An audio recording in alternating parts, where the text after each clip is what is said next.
helpful. Okay, the prosecution can call its first witness. Yes, Your Honor. The prosecution calls Mayor Devon Sullivan to the stand.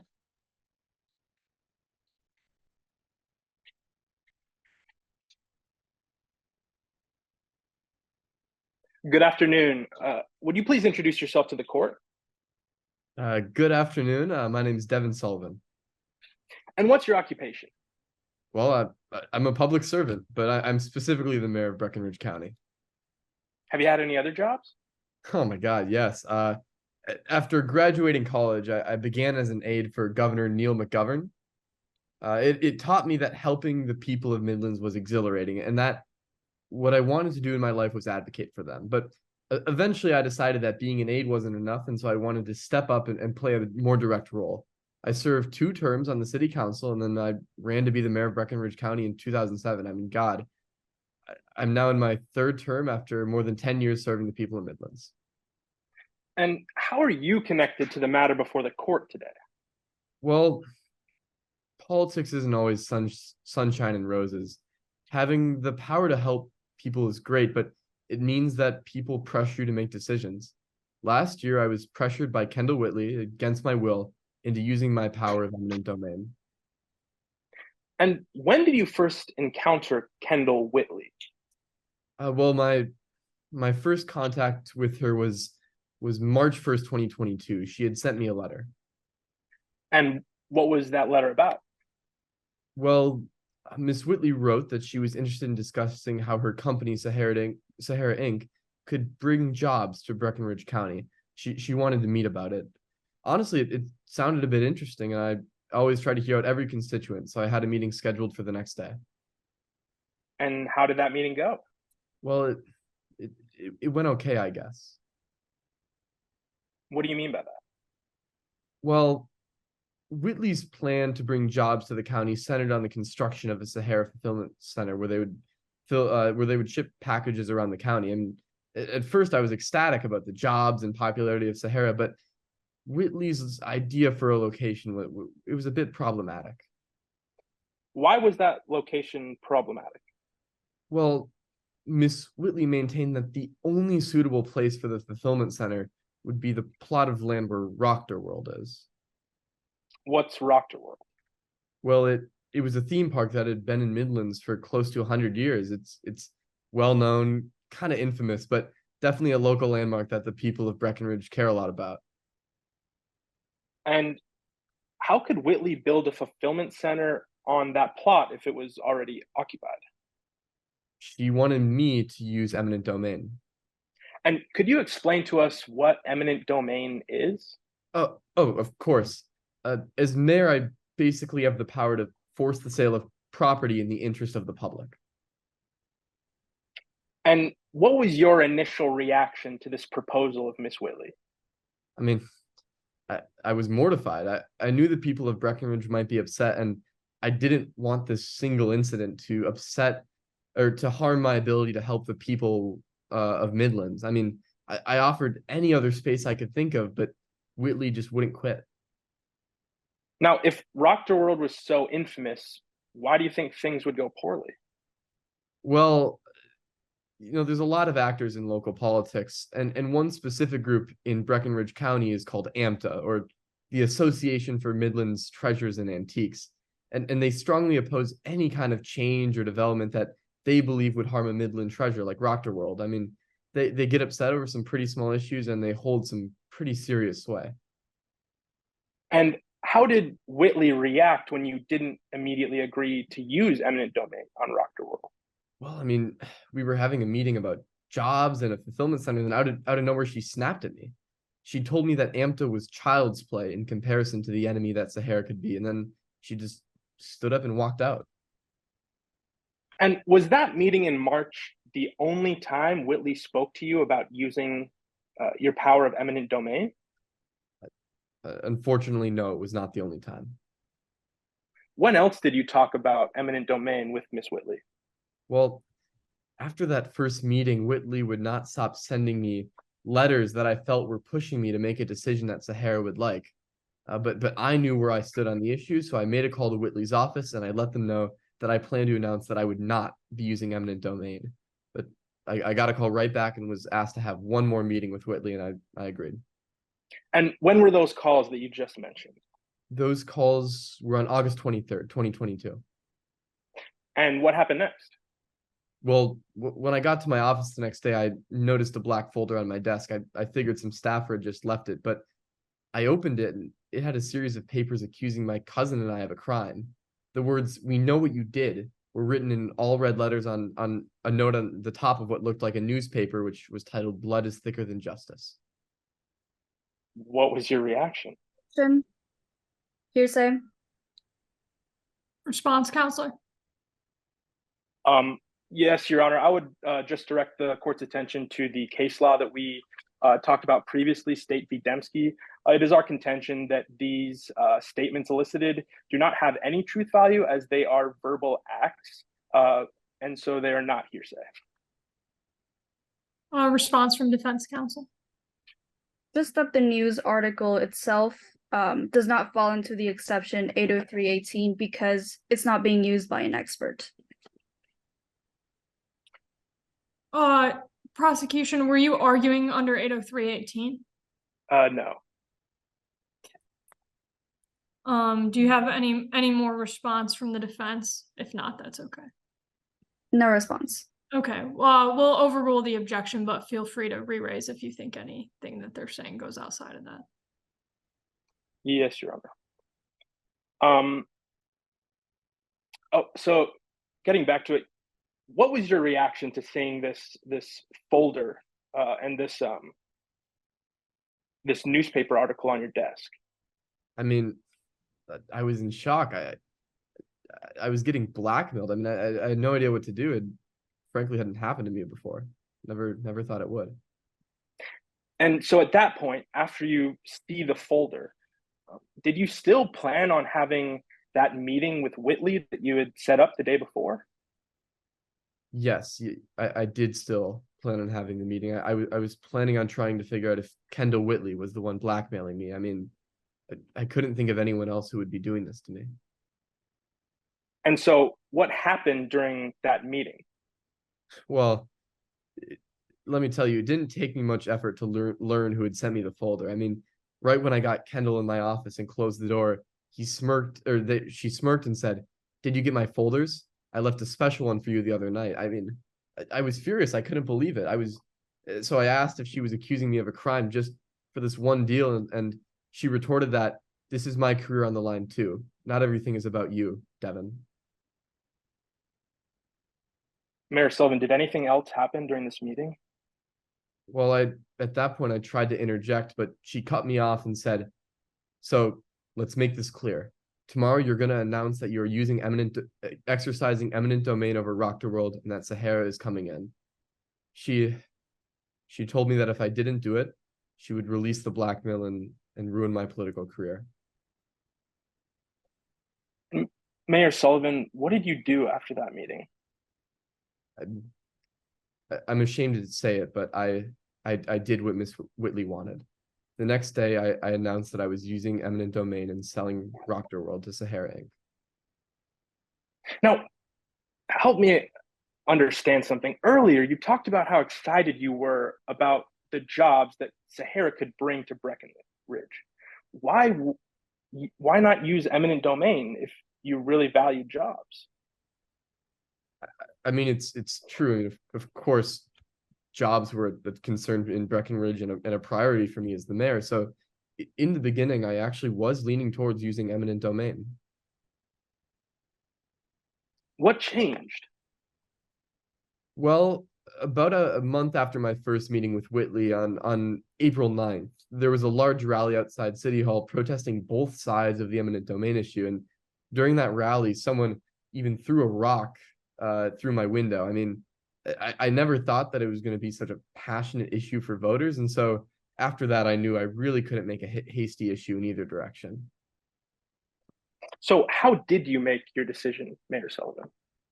I mean, I did what any good public servant does. I went out to different groups on both sides of the issue in my community to better understand their desires.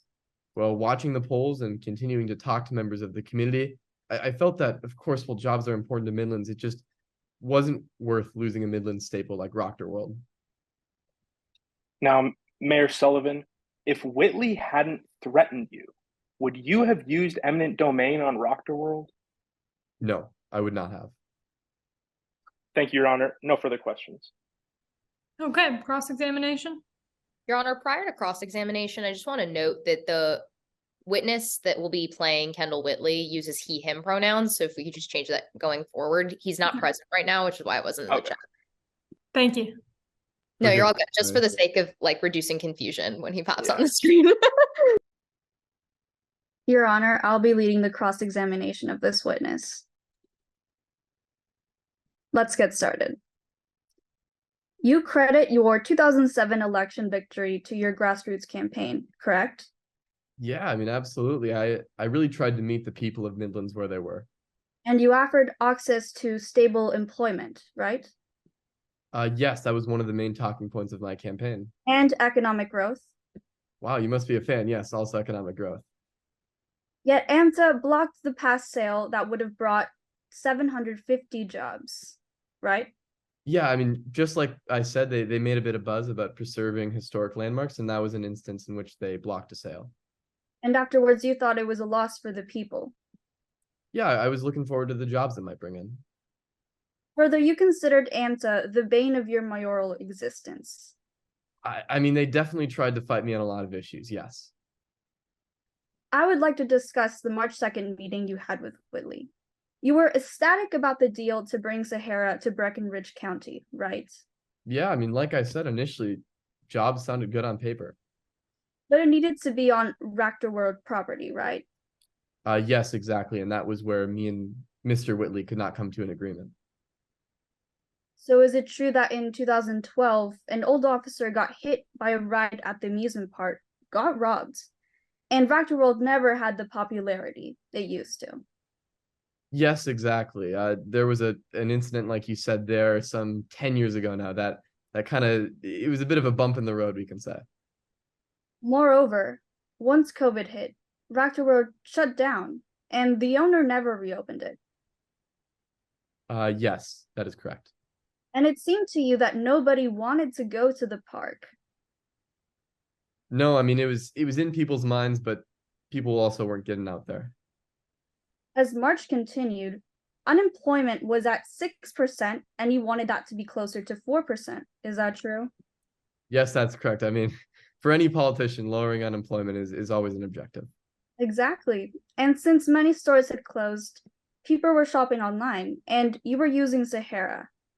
You began to think that Sahara might have been the right move. Yeah, I mean, initially, I won't deny that Sahara is popular among the people of Breckinridge. And so, like I said, initially, I was leaning towards using eminent domain.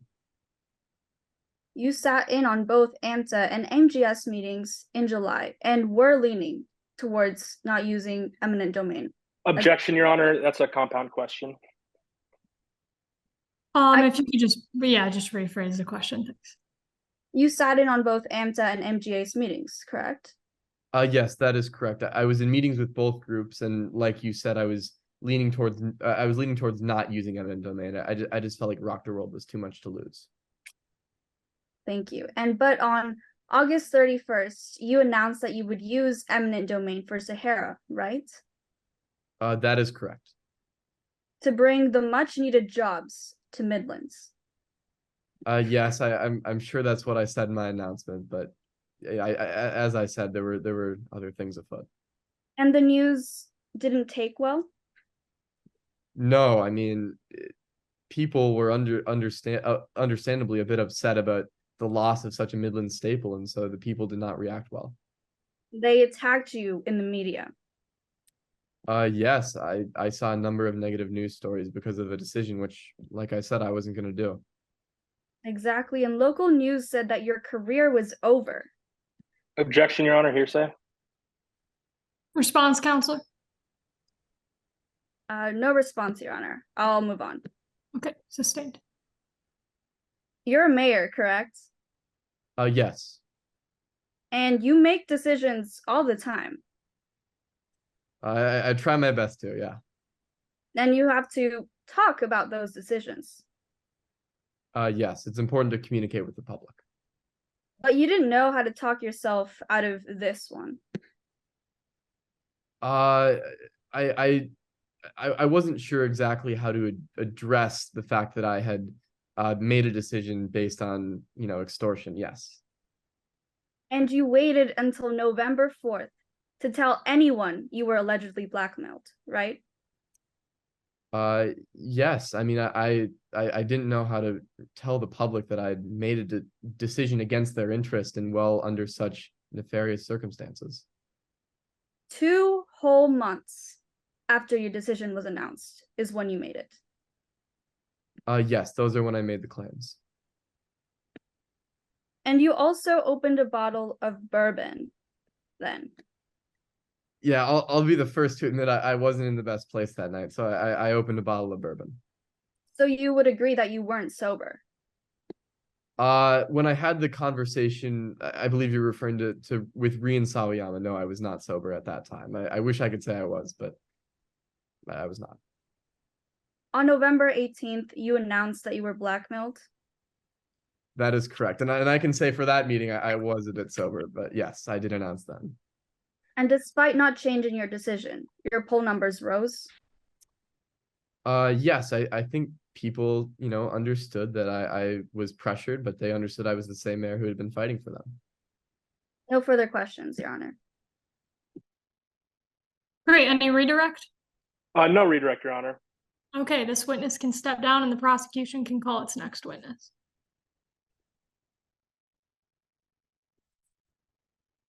Yes, Your Honor. The prosecution calls Rian Sawayama to the stand.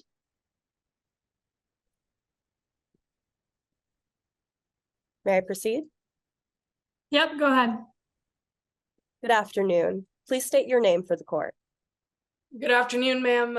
For the sake of privacy, I'm not disclosing my real name, but the pseudonym I'm going for this case is Rian Sawayama. It's a little tribute to my favorite singer, Rina. And what is your occupation, Miss Sawayama?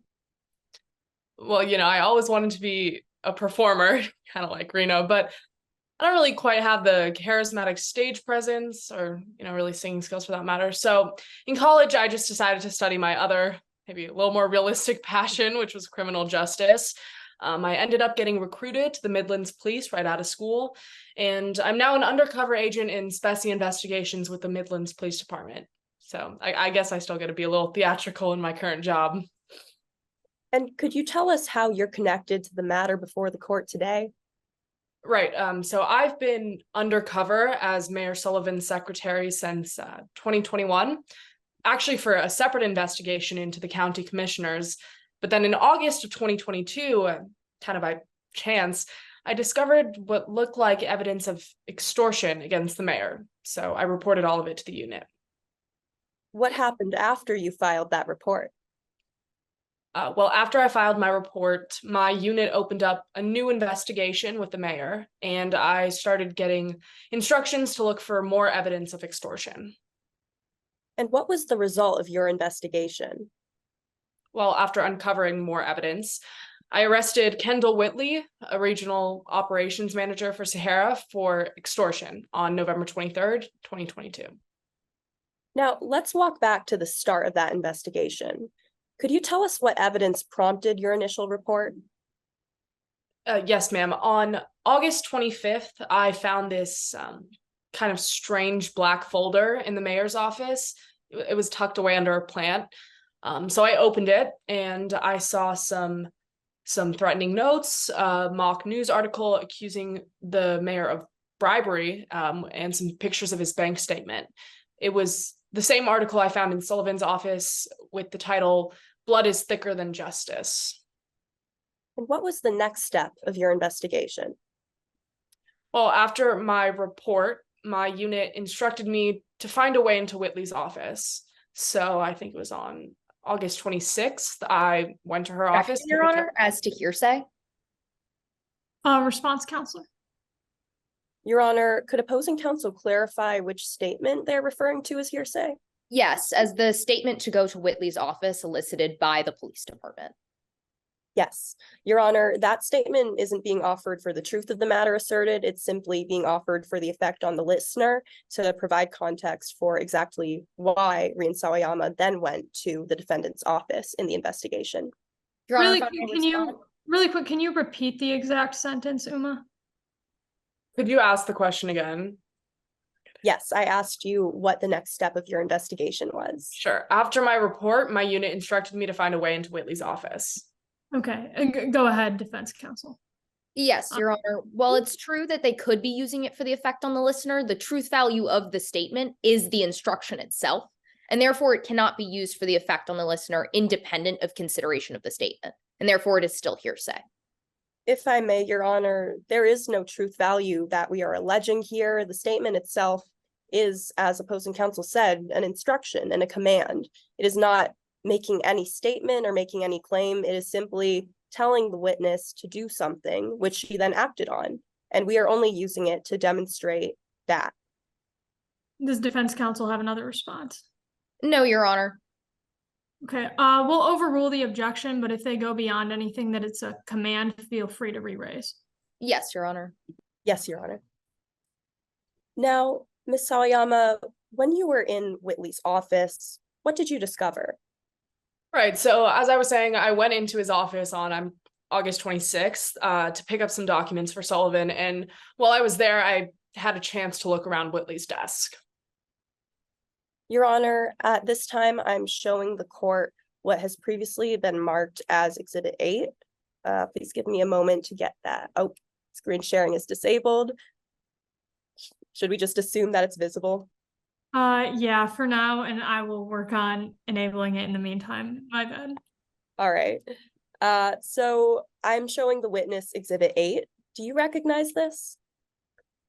Yes, ma'am. That contains the contents of what I found in a blue folder labeled with a sticky note that said Carson. Inside it were about 15 photos of the mayor from 2022, but this specifically is the letter from Carson that I found in Whitley's office.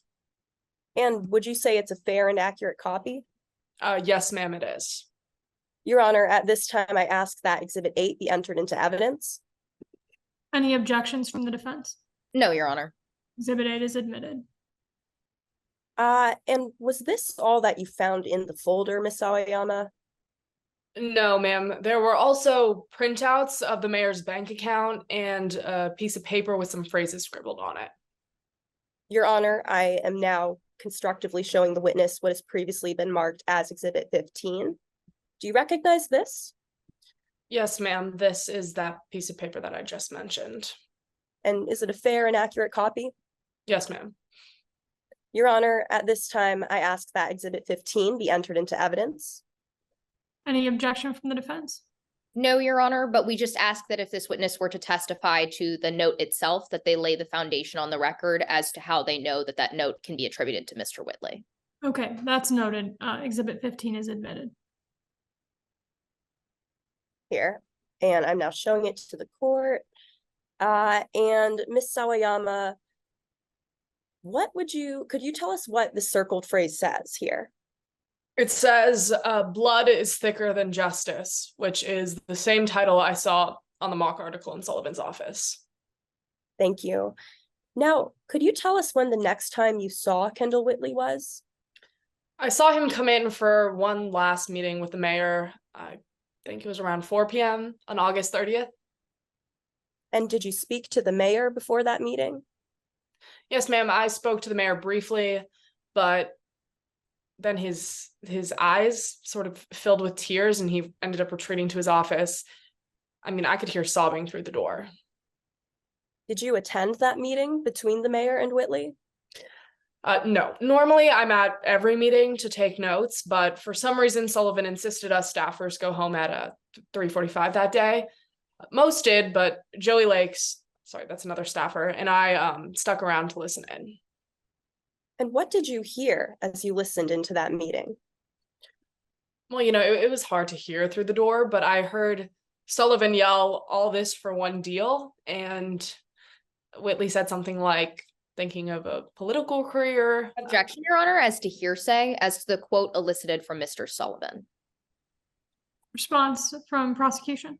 Yes, Your Honor. As the witness just stated, this statement was yelled out loud, so loud that she could hear it through the door. This is clearly an excited utterance by Mayor Sullivan under Rule 803-2.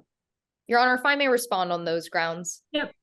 While clever of opposing counsel to elicit that an excited utterance can be elicited from just the sound or tone of a voice, an excited utterance requires an immediate event to therefore lead to an excited utterance, which there has been no foundation laid for on the record for this to fit under that exception.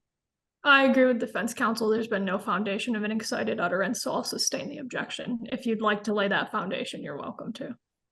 Yes, Your Honor. Ms. Sawayama, do you know what was being discussed in that meeting?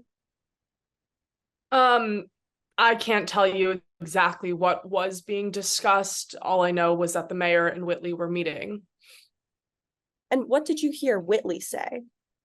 I heard Whitley say something along the lines of thinking of a political career before I heard them walking towards the door, so I moved out of the way. Now, what happened after that private meeting between the mayor and Whitley? The next day, the mayor suddenly announced that he'd be using eminent domain to sell Rockter World to Sahara. And for the first time, he didn't take any questions or meetings afterwards. Now, before that meeting with Whitley, what did you observe the mayor's stance on eminent domain to be? Objection, Your Honor, calls for speculation. Response, counsel.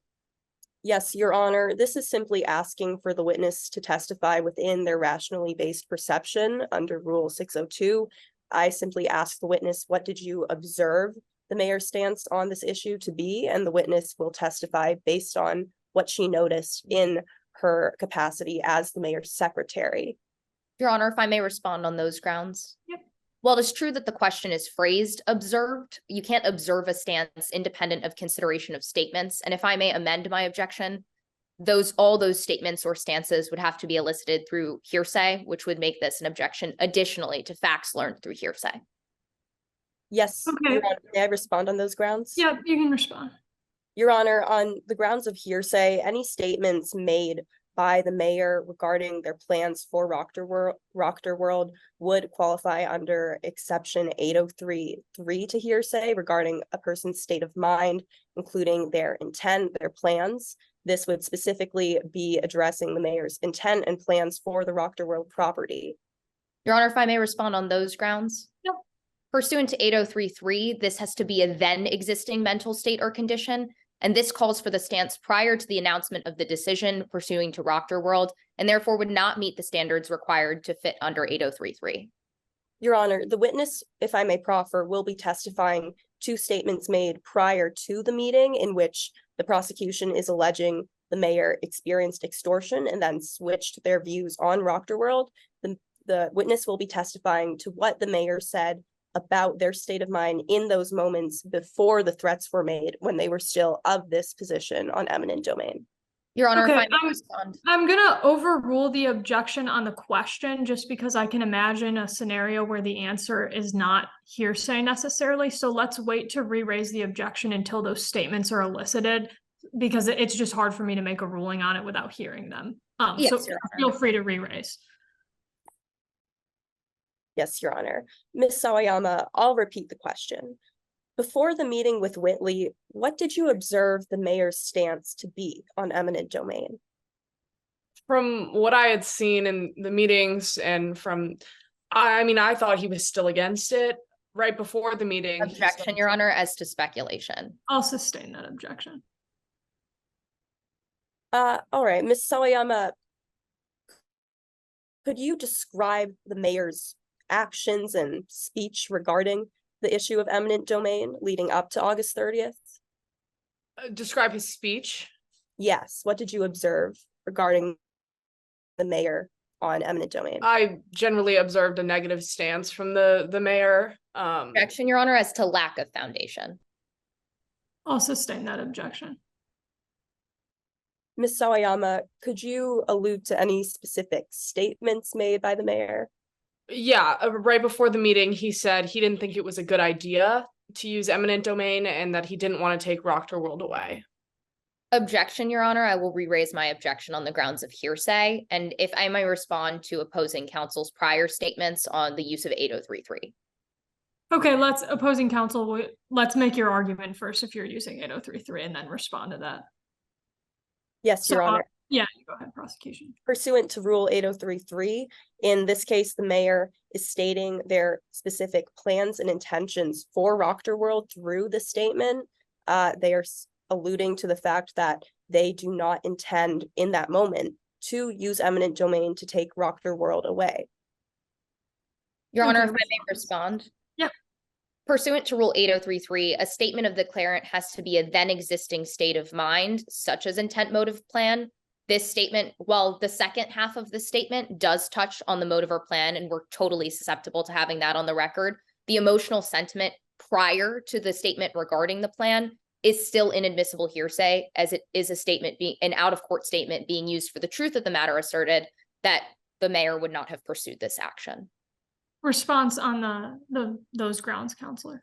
Yes, Your Honor. The mayor specifically said that he didn't think it was a good idea, and he spoke to his feelings about the possibility of using eminent domain, specifically that he didn't want to do so. This is clearly going to his state of mind and his intentions and plans for Rockter World in that precise moment. He was speaking to what he thought about the idea of using eminent domain in that very moment before threats were made to change his mind and sway him towards using eminent domain. Therefore, this does qualify under Rule 8033. I'll sustain in part to the first part of it because statements of belief do not fall under 8033. So the second portion can come in, not the first part. Yes, Your Honor. Now, Ms. Sawayama, how did your investigation progress after August 31st? After that, I made an official report to my unit telling them everything that I had observed. In October 2022, the mayor reported that Whitley had threatened him, so my unit interviewed Sullivan and Whitley and searched Whitley's office.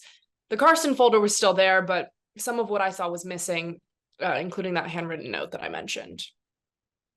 And do you know why the mayor made that report? Well, ma'am, it was actually on my advice. In October, I walked in on the mayor drinking after what I presume to be a long day at the office, and he told me that Kendall threatened him. He said he didn't have a choice. Your Honor, as to speculation as to the presumption of why the mayor was drinking. Response, counselor. Your Honor, I don't believe the witness specifically drew conclusions about why the mayor was drinking. She simply specified that it was after a long day of work. They were both in the office working long hours. This is fully within the witness's rationally based perception to make that assessment of the day. Your Honor, if I may respond briefly. Yep. The witness directly testified to what, quote, they presume was a long day at the office, which inherently calls for speculation and goes directly against opposing counsel's response. Yeah, I'll sustain that because of the word presumption. If she had just said after a long day after the office, like, but I'll sustain. Anyways, let me rephrase that. Sorry, give me 1 sec. In October, I walked in on the mayor drinking after a long day at the office, and he told me that Kendall threatened him. He said he didn't have a choice and that it was all just self-defense. Thank you, Ms. Sawayama. Objection, Your Honor, as to hearsay, as to the second half of the statement beyond the threats. Can you repeat that second half of the statement? Yeah, I said, and he told me that Kendall threatened him. He said he didn't have a choice and it was all just self-defense. Okay. All right. Response, counselor. Yes, Your Honor. This once again qualifies under Rule 8033. Mr. Sullivan was speaking to his intentions regarding his actions in choosing to use eminent domain and complying with Mr. Whitley's threats, excuse me. He was simply speaking to his intentions and his motives in that moment. Your Honor, if I may respond. Yep. This is not an intention. This is clearly a belief that Mr. Mayor Sullivan held at the time as a result of the threats, and therefore is not speaking to an intention for action, which is required by 8033. Response, counsel. Your Honor, in that case, I would amend the response to be that this is going toward the effect on the listener, Rian Sawayama, as hearing these statements, regardless of whether they were true or not, then drove Ms. Sawayama to recommend that the mayor report these as threats of extortion. Your Honor, if I may respond. Yep. The emotional resonance conveyed by the second statement is independent of the effect on the listener. It's being used for the truth of the value asserted that Mr. Mayor would not have pursued these actions independent of his threats. The first half of the statement, that threats were elicited, is sufficient to fulfill the effect on the listener, and we have no contestation of that component. Any response, Counselor? Your Honor, the entire statement is necessary to understand the full scope of the conversation and what the mayor conveyed to Ms. Sawayama, which then motivated her actions. So a prosecution would still maintain that this full sentence is necessary to be admitted into evidence and that it is admissible as it is going toward the effect on the listener. Your Honor, if I may respond briefly. Yep. Whether or not that the statements were elicited for the purpose of self-defense is irrelevant for the consideration as to whether the detective would have pursued or opened investigation on the question of extortion. And if I may proffer. Yep, go ahead. This witness has already laid the foundation on the record that they were investigating extortion prior to this claim being elicited, and therefore it cannot be used for an effect on the listener. I agree that it's being used for the truth of the matter, so we'll sustain. Yes, Your Honor. Now, Ms. Sawayama, what happened after the mayor reported extortion? Well, the rest of the investigation unfolded like I explained, and after my unit looked at all the evidence we'd gathered, we arrested Kendall Whitley on November 23rd.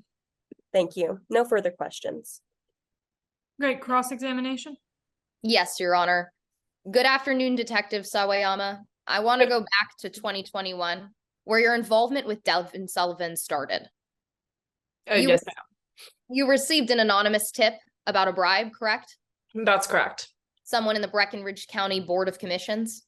That's correct. So you went undercover in the mayor's office? Yes, ma'am. Then in 2022, you met Kendall Whitley? Yes, ma'am. That's correct. 2022. You sat through the first meeting? Yes, ma'am. Where Sahara wanted the mayor to use eminent domain? That's correct. Whitley was focused on economics? Yeah, I would say so. And as you Objection, Your Honor, as to speculation. Your Honor, if I may respond. Yep. This witness has already testified to the use of jobs and economics and being present in the meeting. On direct examination, they laid the foundation for taking notes during the totality of the meeting, which therefore provides sufficient foundation. And can you Your Honor. repeat your exact wording of your question? Whitley was focused on economics. Your Honor, if I may, the witness may have mentioned that they were present and took notes at meetings. However, they never delved into specifics of what those notes entailed, what was discussed in those meetings, and anything that they would have gleaned about specific individuals' intentions in those meetings would have been derived from hearsay. Your Honor, if I may respond. Yep. Well, to the first response, it is true that the witness did not testify to exactly what was stated in that meeting, but the foundation that they were there and present and took notes on the totality of that content is sufficient to ask on cross what that content was. To the hearsay objection, all of these statements are now admissible, as the truth of the matter has already been testified to by Devon Sullivan, that the first meeting with Mr. Whitley was about jobs and economics and the employment crisis, which are the only statements being elicited. And none of this question calls for a direct statement and therefore does not fit under hearsay. I'll sustain the objection. If I'm understanding your question, I think you were asking what his exact focus was. So we'll sustain and you can re-ask or move on. Yes, Your Honor. Whitley talked about economics, correct? Yeah, I believe so. I don't totally understand exactly what goes on in those meetings. I was just taking the notes, but I think there was some mention of things along those lines. Right, and there was some mention of jobs. That's correct. He talked about how much money Sahara would bring into the county. Yes, I can't tell you exactly how much or anything. I don't remember, but I was taking notes at that time, and I believe that was mentioned. And in that meeting, it didn't seem malicious, correct? I mean, I can't tell you Your exactly. Honor, as to relevance of this witness's specific opinion, it's not relevant how this witness interpreted those conversations. It's only relevant the impact that they had on Mayor Sullivan, who is the one who is reporting threats of extortion being directed at them. Your Honor, if I may respond. Yep. Your Honor, the role for relevance is that the probative value has to be marginally higher than the prejudicial value, and there's a high probative value to how a detective would be able to interpret statements elicited in a meeting that they consistently observed. If this witness does not know what statements were elicited, they can testify to that, but the relevance of how interpretation of dialogue has been subsumed is immensely relevant in the context of an extortion case. Now, I want to clarify, prosecution counsel, are you objecting under 401 or 403? Objecting under 403 that this opinion testimony or this perspective from the witness would serve as highly more prejudicial than it is probative to the matters before the court today. I would also like to bring up Rule 702, as it seems that opposing counsel asking this witness to use their specialized knowledge as a detective to draw conclusions about specific intent or characterizations of statements in this light would be asking them to draw somewhat of an expert conclusion. And the prosecution has not intended for Ms. Sawayama to testify in that capacity. She's simply testifying here today on what she observed and what she saw in the investigation. She's not drawing expert conclusions. Your Honor, if I may respond. Yep. Pursuant to Rule 403, the prejudicial value has to substantially outweigh the probative value, and we have articulated that the probative value of interpretation of dialogue is extremely high in the context of extortion as to whether the mayor would have pursued these actions independent of extortion in this case. To the second point as to 702, this does not call for an expert conclusion. The question directly states whether it seemed malicious, which goes to information that is available to a rational lay person, which would mean that 701 is a sufficient condition to establish this. The role for which this witness serves has already been laid on the record by opposing counsel, and we're not trying to admit them as an expert. I Your tend to Honor. agree. I'll overrule. Yes, Your Honor. I'm just going to repeat my question. And in that Sure. meeting, it didn't seem malicious to you, right? Right. I mean, I can't tell you exactly what Whitley was thinking, but to me, it didn't seem outwardly malicious, no. Now, you mentioned on direct that after that meeting, the mayor seemed to have rejected the idea of using eminent domain, correct? Yes, But the next month, the mayor wanted you to draft a public statement. that's correct. It indicated to you that he was changing his mind. Yeah, he wanted me to draft a public statement, I think, get public opinion, that kind of stuff. Because he realized he had not been fair to Sahara. I don't know if that's Your the reason Honor, why he this is asked. calling for speculation on behalf of the witness. I'll agree. I'll sustain that objection. Yes, Your Honor. It indicated he had changed his mind, correct? Yeah, well, he wanted me to draft a proposal, so I assume he was at least looking at options. And on April 9th, a protest broke out. Yes, April 9th, that's correct. MJS was violently protesting, Yes, ma'am, that's correct. threatening violence. Yes, ma'am, I believe that's correct. Objection mayor- under, Your Honor, under Rule 404, it seems that opposing counsel is attempting to bring up specific instances of conduct of MJS to assert a character trait that they might be violent and threatening. It seems that opposing counsel might be attempting to suggest that MJS could be related to these threats or act in a similar fashion in conformity with that behavior in other instances as well. Your Honor, if I may respond.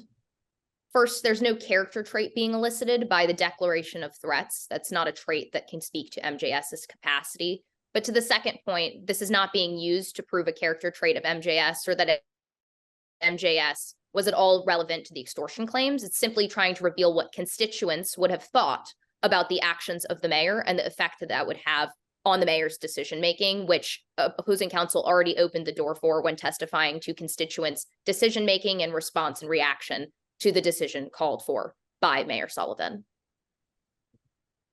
Okay, I tend to agree. We'll overrule with a limiting instruction to the jury that that testimony is just for the sake of showing people's reaction to the policy.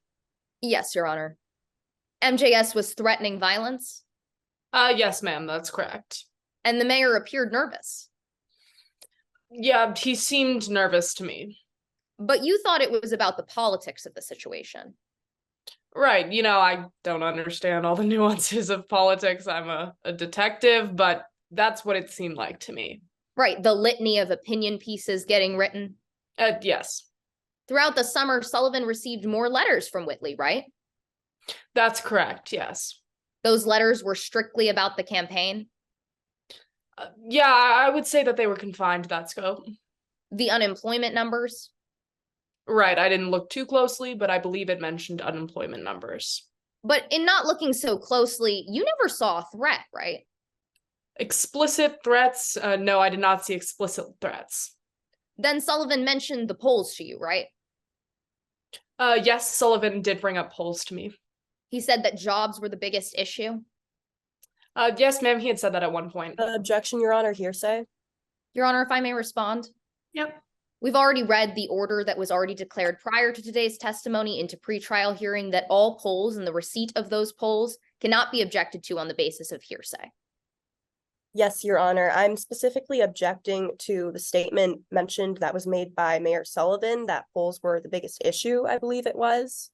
Yes, Your Honor, if I may respond. Yep.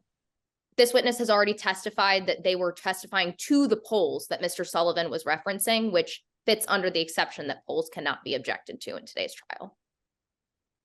Response, counselor. Your Honor, I might have misspoke in that last response, but I believe the specific statement was that Mayor Sullivan said they thought that jobs were the biggest issue. And that is the mayor specifically drawing a separate conclusion regarding the polls. It's not the specific content of the polls. It's the mayor's interpretation and a statement by the mayor being used to demonstrate the truth of that matter in the county. Your Honor, if I may respond. Yep. The question is referencing they said the jobs were the biggest issues, indicating the polls that Mr. Sullivan is referencing in the prior question. If opposing counsel is to contest the content of those polls, I would refer the court to the same order that was filed prior, that there can be no objections on that content. Can you repeat your specific question? They said that the jobs were the biggest issue. Okay, I'll overrule, but if it does end up seeming like it's about what the interpretation of the polls, feel free to re-raise. Yes, Your Honor. Now, Detective Sawayama, they said that the jobs were the biggest issue, correct? Sullivan, are you referring to? The polls. That Sullivan said that. Oh, the polls said that jobs were the biggest issue. Sorry, I just want to make sure I have you right. Yes. Yes, that's correct. Apologies for my confusion. All good. Now, I want to talk about the folder you mentioned on direct. You mentioned snooping around Whitley's office, correct? Right. After receiving instructions from my unit to gather more evidence, I went into Whitley's office. But the folder you found in the office, it was labeled Carson, right? Right. There was a sticky note labeled Carson on it. And that sticky note didn't say Whitley? No, it didn't. And when you returned to the office, you noticed a meeting with Kendall Whitley on the mayor's calendar, right? That's correct. Yes. And this said, the mayor Your said, Honor, this is referring to hearsay. Okay, Your Honor, if I may respond? Yep. There's no truth value to that statement. Your Honor, the mere presence, well, first of all, this calendar being referred to contains and itself would qualify as out-of-court statements, and there is truth value to the positioning of an event on that calendar and the title, the details included within that event. It links an event to a certain time. It links an event to certain individuals who took part in the event. So therefore, this does carry truth value. Your Honor, if I may respond? Yep. A meeting with Kendall Whitley has no truth value, and the truth value of that statement would be the meeting that was already testified to on direct. We won't be going into that testimony, as my opposing counsel has already done a great job laying out exactly what occurred in that meeting. Okay, I'll overrule the objection. And the mayor said politics is making a decision to save face, right? I'm sorry, you cut out a little bit. Could you repeat that? And the mayor said politics is making a decision to save face, right? Yes. He told you you weren't a politician? Right, I'm not. And then the next time you spoke after the alleged meeting, Sullivan was drinking. Yeah, like I mentioned earlier, he had a glass of, I think it was bourbon. I'm not exactly sure, but he was drinking something. Right. And his decision had received poor publicity in the news. Yes, that's correct. He was now politically unpopular. You could say so. I don't know exactly what the polls read at that point, but I think that it wasn't received in the most positive light. But in that moment, he never told you he was blackmailed. In which moment? When he was drinking? Correct. Blackmailed? No, I don't think so. He never mentioned a folder? A folder? No, I didn't see any folder, or he didn't mention any folder to me. That's correct, ma'am. Well, I want to talk about that folder you saw. Your unit searched Whitley's office, right? Yes, I searched Whitley's office. They found a file, right? Yes. And this is the second time after you had already searched Mr. Whitley's office. Yes, ma'am. Sorry. They didn't find any handwritten notes, right? They did not. Luckily, I had taken a photo. Objection, Your Honor, this witness's knowledge of the fruits of whatever searches her unit conducted after she was involved in the investigation are dependent on hearsay. Your Honor, if I may respond. Yep. All of these statements are based on direct engagement with their witness's investigation, and therefore this does not call for hearsay. As first, there's no statement being elicited, and second, this is all within this witness's rationally based perception as to what they saw their unit produce. I tend to agree, Oliver. Yes, Your Honor. But they did not find the handwritten notes, right? They did not find them, but like I said, luckily I had taken a photograph on my phone. Well, we'll talk about those photographs, but they didn't find the notepad, correct? The exact notepad, no, ma'am. They didn't find anything regarding Whitley that you had found. Specifically the notepad, no, yes. There was nothing found. Let's discuss why this may be. You have a disciplinary file, right? Objection, Your Honor, to attorney testimony. Do you want to elaborate a little bit? Yes, Your Honor. Opposing counsel just suggested that this following line of questioning will explain why this might be that certain documents, certain pieces of evidence were missing from Whitley's office during that second search. It is improper for an attorney to be testifying in this way within their questioning. Your I would Honor, if I may ask that respond. question be stricken. Your Honor, if I may respond. Yep. To the first, it can't be stricken because it wasn't a question, but to the second statement, there's no testimony there. It's a discussion as to why this may be. That doesn't assume anything on the record as to the facts that would subsume that to be true. If I may proffer. Yep. I will go on to ask this witness the specific for which they can clarify any of the misconceptions that could be elicited from my line of questioning. I'll overrule, but if there are statements that can be stricken, it doesn't just have to be a question. So if anything further happens, but I think that was fine. So we'll overrule. Yes, Your Honor. You have a disciplinary file, right? Yes, ma'am, I do. You would recognize that file if it were here in court today? Yes, ma'am. Your Honor, at this time, I would like to share my screen with what has been previously marked as Exhibit 14 to show opposing counsel and the witness in turn. This will be not presented to the jury until it's admitted into evidence. Can everyone see my screen? Amazing. This is your disciplinary file, right? Yes, ma'am. It is a fair and accurate copy. Yes, ma'am. In 2002, you were disciplined for engaging in off-duty employment, correct? That's correct. You did not get written permission? No, ma'am. And you did not get written permission in today's case, right? Objection, Your Honor, under Rule 608 and 609, at least this first charge is regarding an incident where it looks like the witness was improperly serving as security without receiving proper permission. This does not meet the requirements of Rule 608 and 609 when it comes to prior convictions being used to demonstrate a witness's truthfulness, their character for untruthfulness, as this specific charge doesn't have any bearing on a witness's credibility or truthfulness. Your Honor, if I may respond. Yep. This has direct implications to this witness's credibility and their ability to follow procedure in the line of an investigation pursued independent of their unit. If I may proffer. Yep. I will go on to ask this witness if they received written permission in today's testimony for the investigation that was pursued. Any declaration of statements found in Mr. Whitley's office would require them to follow procedure by the police department, which goes to their credibility as acting within their existing authority. So, Your Honor. Really quickly for a point of clarification for me, these are not criminal convictions, are they? They're internal disciplinary proceedings? Correct, Your Honor. All of these are done by the internal affairs. Okay, Yes, all Your right. Honor. A Therefore, Rule response, 609 would not apply. okay, so response from the prosecution. Yes, Your Honor. According to Rule 608, character for truthfulness is always probative and is always able to be investigated into. However, other character traits, such as a defendant's alleged misconduct in office, as an officer not relating to truthfulness, or their alleged recklessness while in uniform, that does not qualify under this rule. And using these prior specific acts, these prior instances of conduct would qualify as improper character evidence if they are being used to assert that specific character trait, because they do not qualify as convictions being used to assert a character for truthfulness or untruthfulness under Rule 609. Your Honor, if I may respond on those grounds. Yep.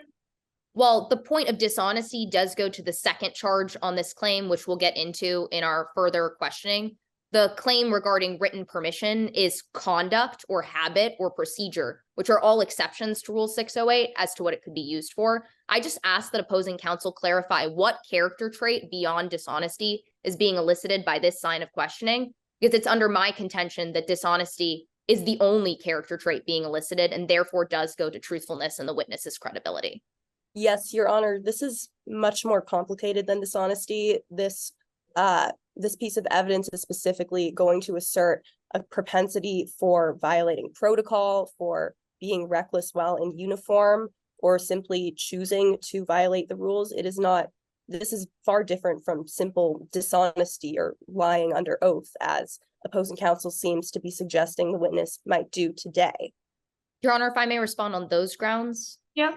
Propensity to violate protocol isn't a character trait, it's a habit or practice, which goes to an extension of what I've already elicited as an exception and therefore is not a violation of character evidence.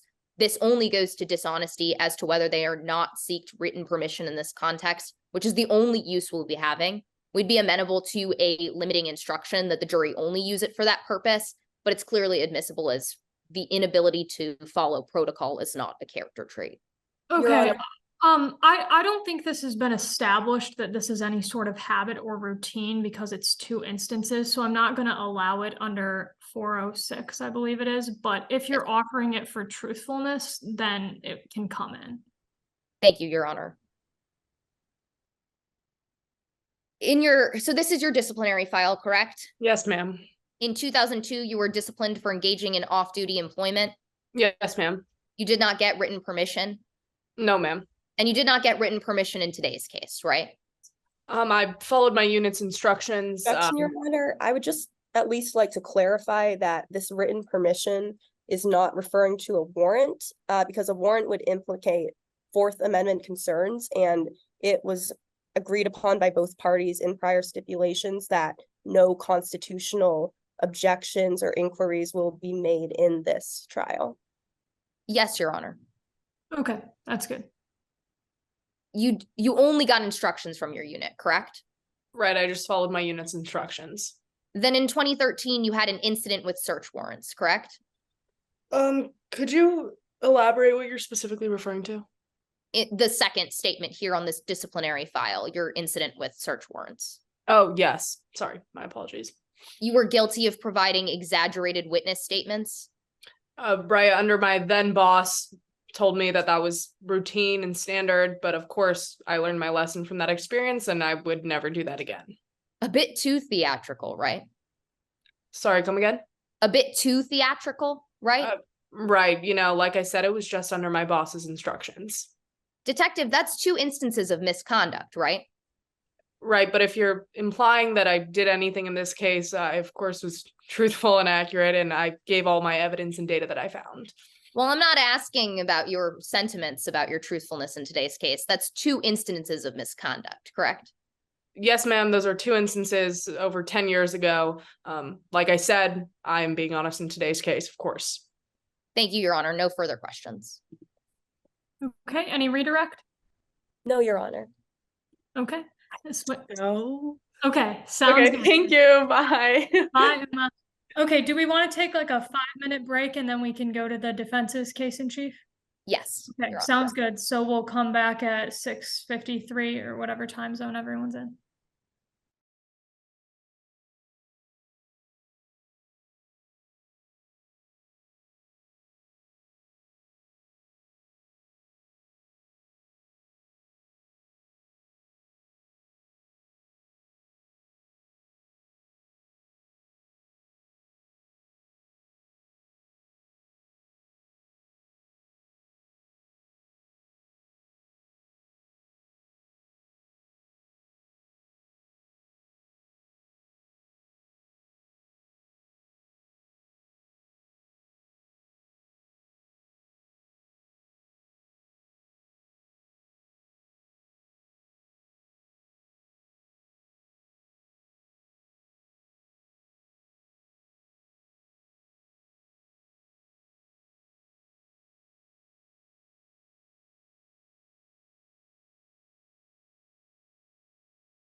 Okay, we can proceed with defense's case in chief whenever everyone's here. The defendant is now present, so that's good news. Perfect timing.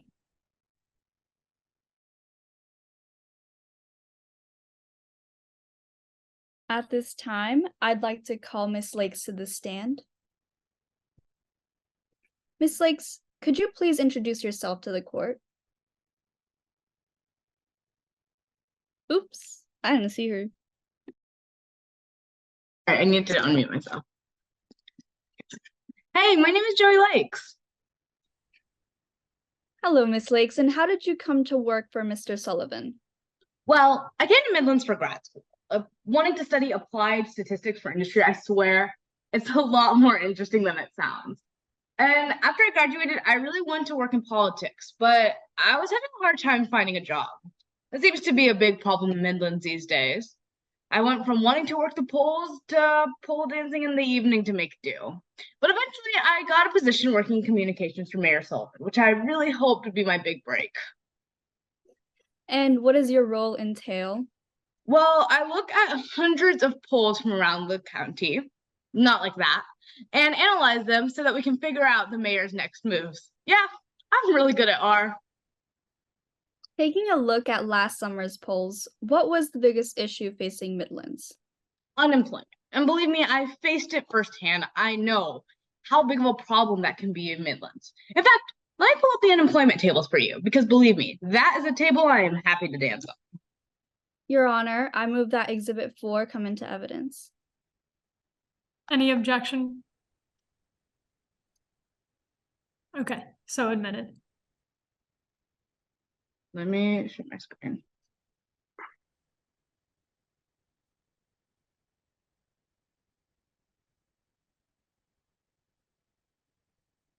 Miss Lakes, can you please walk me through this?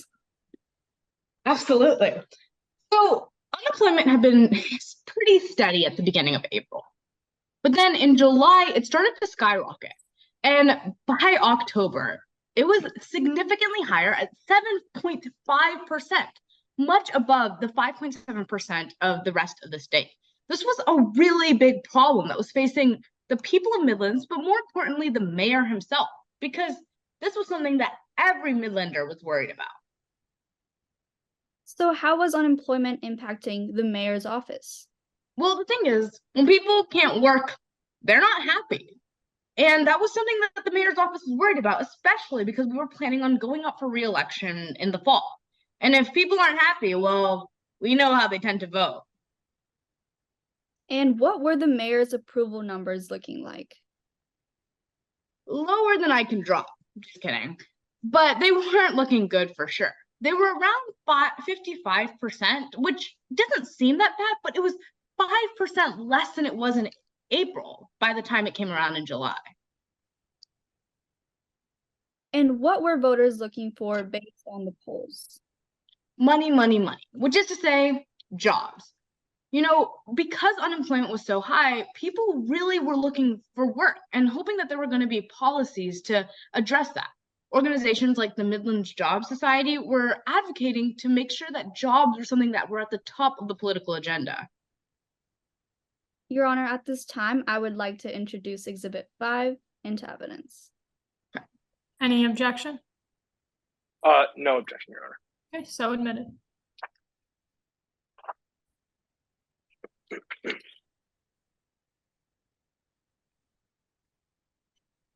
Sorry, I'm trying to pull it up. One sec.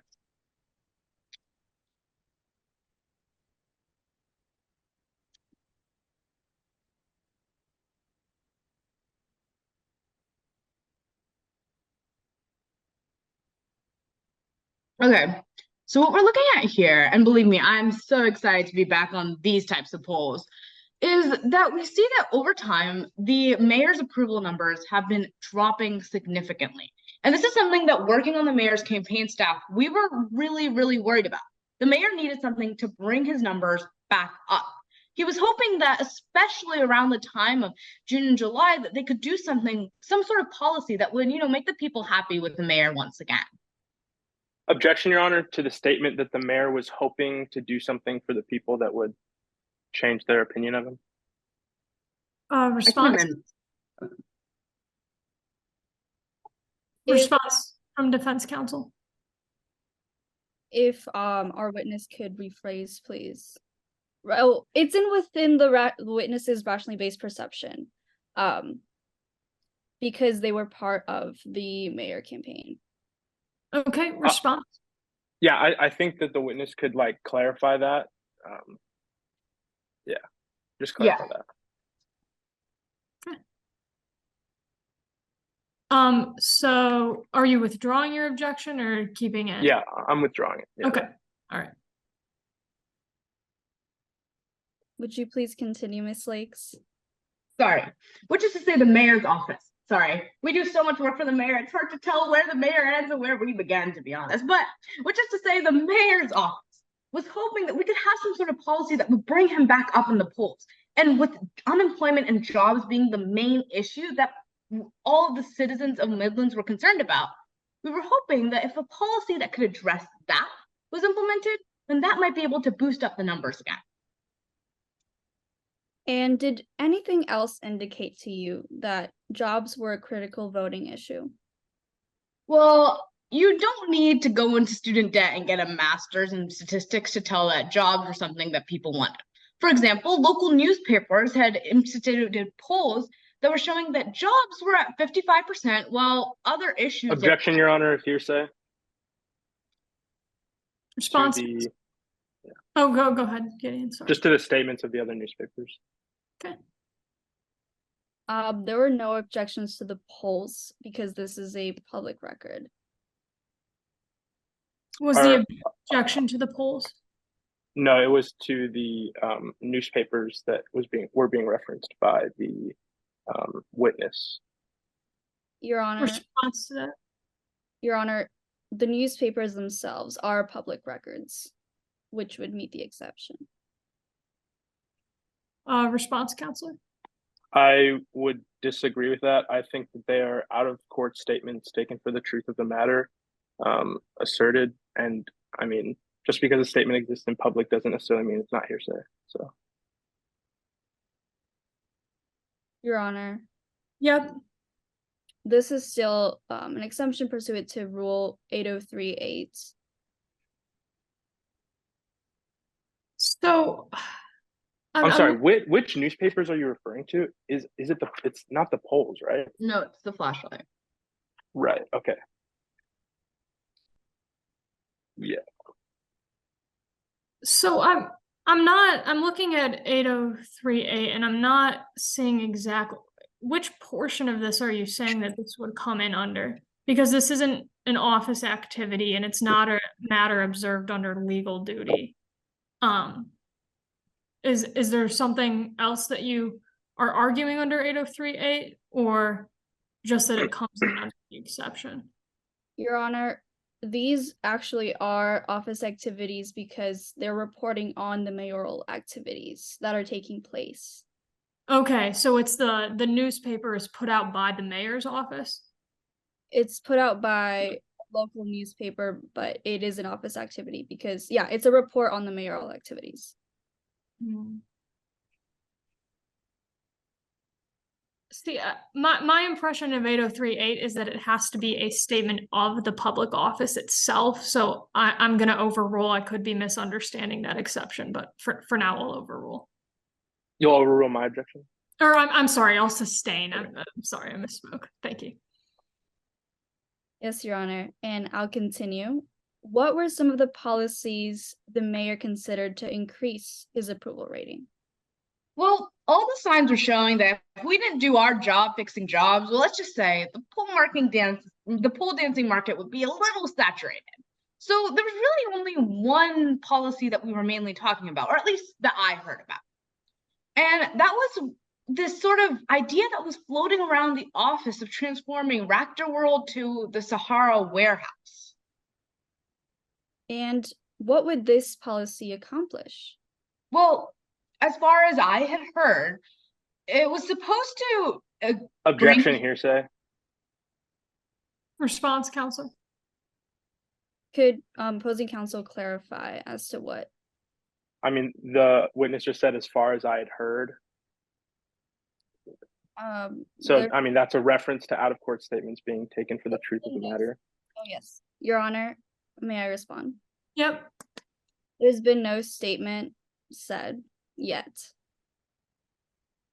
Okay, I agree that the foundation lies in hearsay, so if you can lay that out and then we can have a debate exactly on the statements, but I do believe this is referring to hearsay in some sense, so I'll sustain for now. Yes, Your Honor. So did the mayor end up implementing this plan? Well, the plan was supposed to bring in hundreds of jobs. And but it was still floating around the office, and none of us were really sure if something was going to happen. There was a lot of back and forth.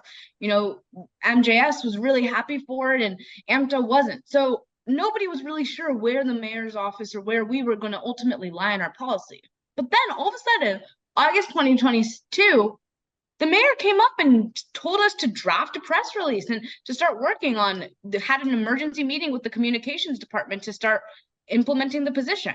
I guess maybe, you know, at that point, we were hoping that we needed a big win for re-election. So I was a little shocked, but I figured some sort of policy change needed to come soon.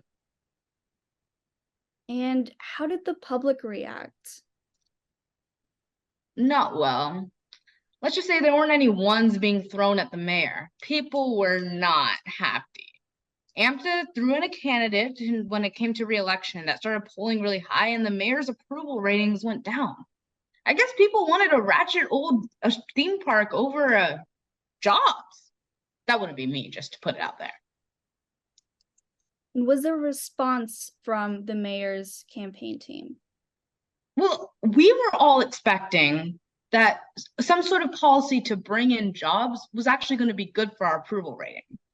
So we imagined that if we were able to put a plan in action to sort of recenter as far as the communications aspect of it went, to how this plan was going to solve the jobs crisis, put in some PR magic, then, you know, we could actually make sure that this was something that could increase our approval ratings. I even proposed recentering our campaign as Midland Works, putting it all about the jobs, because that's what the campaign really needed at this time.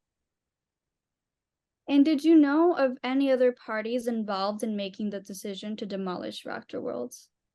I mean, I don't really know what the mayor's up to.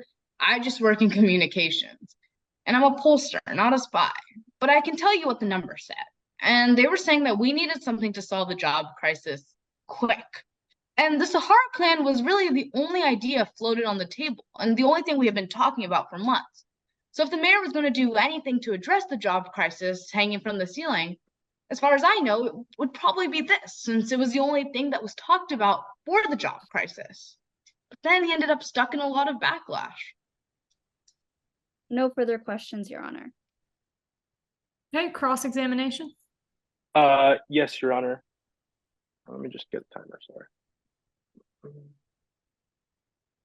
Okay. Now, Ms. Lakes, you talked a lot about these discussions and meetings that you had with the mayor about jobs. Now, you wrote an affidavit for today's case, right? Yeah, I did. And you had an opportunity to change it before coming here today? I did. So it is an accurate copy as far as you know right now? Yes. And in that affidavit, do you remember at all talking about specific conversations that you had with the mayor about jobs? I talked about what the campaign team was talking about. In fact, isn't the only time that you talked to the mayor or the mayor in a room at all after the Rock the World decision was made? That is after August 31st. Like one-on-one? Well, I mean, isn't it true that the only time that you mention in your affidavit that you talk to the mayor, either one-on-one or in a group setting, about jobs is after August 31st? No. Where else do you talk about that? Well, in July, my whole team had a meeting with Mayor Sullivan where we were supposed to talk about jobs. But isn't it true that because you were more junior, you would usually sit back and let the other more experienced senior people talk? I make PowerPoints and I'm pretty good at it. So you never directly addressed this issue with jobs to Mayor Sullivan yourself, did you? I mean, I never got up in his face and said that jobs were an issue, but that was something that my job said that I had to do, and I was making all my R charts and all that. Okay, thank you. Moving on a little bit, do you know someone named Kendall Whitley? I never met Kendall Whitley, but I saw her car, and I mean, I saw meetings that were supposed to happen with him, but I never met Kendall. Right, you've seen Kendall a couple of times. I saw his car, and I think I've seen him come into the office. But like, if you put Kendall in a room of people, I couldn't discern them, especially if it was a dark room. And believe me, there's plenty of people I've seen in dark rooms. Well, that's not necessarily true, because on July 21st, you recognized someone who you thought was 90% probably Kendall Whitley walk up City Hall, right? Well, there was a meeting scheduled, and so if someone was going to come up, it would probably be Kendall. Right. It was probably Kendall. And you saw that it was probably Kendall, or that person who you thought was probably Kendall, walk out of a black G-Wagon, right? Yeah, I've seen plenty of those types of cars, believe me. And this one had a license plate that said Sahara. Yeah, it did. And after getting out of that black G-Wagon with the license plate Sahara, you saw Whitley walk up the steps and meet the mayor, correct? Yeah. Now, there was another time you saw a car like Whitley's in specific, right? I mean, there's plenty of times I've seen black G-Wagons, buddy. Really? Even when the unemployment rate is 7.5% in Breckenridge? Well, I work in a strip club. And so you also saw a car like that was parked in a similar place that you saw before on August 30th, right? Yeah. And this was after you had left late from work on August 30th, around 5:45. Yeah, I was working on my R charts, staying in late. But isn't it true that Mayor Sullivan instructed all of his aides to go home early?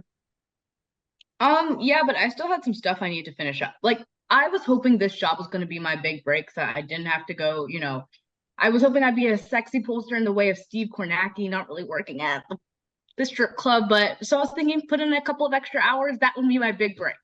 That's what So I was you like. did not go home after the mayor instructed you to go home on August 30th. You were at the office. Yeah, I was hoping, put in a little extra work. This could be my big break. This could help me finally pay back that student debt. Right, and you work closely with the mayor. You work around the mayor. That's your job, right? Yeah, I mean, I might not be talking a lot, but I'm working around the mayor. I'm having meetings with the mayor, presenting my charts, doing all of that work. And so, can you tell us, was the mayor having a meeting on August 31st, on August 30th, that night that you were working late? I mean, I think so. I didn't see anything on his schedule. I was doing my own work, that day. I was trying to get home, but trying to put in some extra work. So I can't tell you exactly who he was meeting with or anything that was happening during that day, but I mean, I did see Kendall Whitley's car, if that's what you're asking. So even though you were in the office during the time that this alleged meeting took place, and you saw what you recognized to probably be Kendall Whitley's car, you can't say whether or not there was even a meeting that happened that night? No. You can't give a solid yes or no answer as to whether or not Mayor Sullivan or Mr. Whitley were in the office, even though you were also there. Yeah, I mean, we have our own little cubicles. Okay, I missed that thank office, you. believe me. And moving on a little bit, I know you missed that office. You have an advanced degree from MIT, don't you? Yeah, Midlands Institute of Technology. And I mean, that's impressive. Do you use that degree? I was using it. And believe me, if anyone's hiring a pollster, not a poll star, a pollster, I'm here. I'm open for employment. My LinkedIn profile says #open for work. So you're not currently employed? I'm employed. But you're not employed by Mr. Sullivan anymore, or Mayor Sullivan? Yeah, not anymore. Did you like your job with Mayor Sullivan? I mean, I was hoping that this was going to be my opportunity to really start working in politics, become the next Steve Kornacki if I could. Right. You thought it was the best job you'd ever had up until that point. It was your favorite job. Yeah, I mean, I really hadn't had that many great jobs up until that point. The economy's not so great in Midlands right now, but being my one real job, it was the best. But after working with Mayor Sullivan, now you can't really hold down a job. Isn't that true? Yeah, I'm holding some things down. It's not really a good job. And after he fired you, you had to resort to odd jobs, stripping even. Yeah. And you blame him for your struggles, don't you? Mr. Mayor Sullivan, that is. I mean, he fired me, so I guess so, yeah. So it's Mr. Sullivan's fault that right now you have to resort to stripping to make a living. I mean, the economy's not great, and he's the one who fired me. Nobody's making me do anything, but yeah. And in fact, you hope he loses his upcoming election, don't you? Well, I mean, I'm not going to be voting for him. Let's just say that. But you really do hope that he doesn't win. You would say that, right? I mean, if someone new's in office and then I could, slide in my application again, that would be great, personally. Okay, no more questions, Your Honor. Thank you. Any redirect? No redirect, Your Honor. Okay, this witness can step down and the defense may call their next witness. Your Honor, at this time, the defense would like to call Kendall Whitley. May I proceed? Good evening. May you please introduce yourself to the court? Sure. Hi, y'all. I'm Kendall Whitley. And what do you do for a living? Well, I can tell you what I used to do. I used to work at Sahara Incorporated. It's a pretty big deal. Can you describe what you did at Sahara? Well, I was a regional operations manager, so I dealt with all the companies, what's and whatnots in Region 7. When I started there, I was hoping to be placed in somewhere cool like Delaware or something, but guess where they put me? Region 7, which is where I live. You ever been to Region 7? No. Right, because there's not much going on there at all. So what is Sahara's relationship to Breckinridge County in today's case? Well, that's where Region 7 is. Breckinridge makes up part of Region 7. Redirecting you away from Region 7, tell us about Sahara's involvement with Breckinridge County. Oh, sure. Yeah. So my CEO, Miss Banks, Maxie Banks, I think her name's funny because, bank, like money. Anyway, she told me Sahara was expanding and this one area in Breckinridge was the spot. But for that new factory she was talking up, we'd have to build on this old theme park called Raptor World. So what was your relationship to that sale? First, I went up to the owner of the theme park. It's a Mr. Longstreet fella. I don't know what's long about him because, he's tiny. Bite-sized. The second thing I needed was a permit to build. But, damn bureaucracy always getting in the way. I want to start with that first part, convincing Mr. Longstreet. What happened there? Oh, well, he's a talker. He's short and he is a talker. He went on and on and on about how he refused to give up the theme park.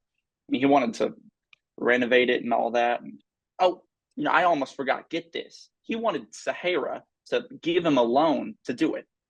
So obviously that wasn't going to happen. He tried this old switcheroo. That doesn't fly by me.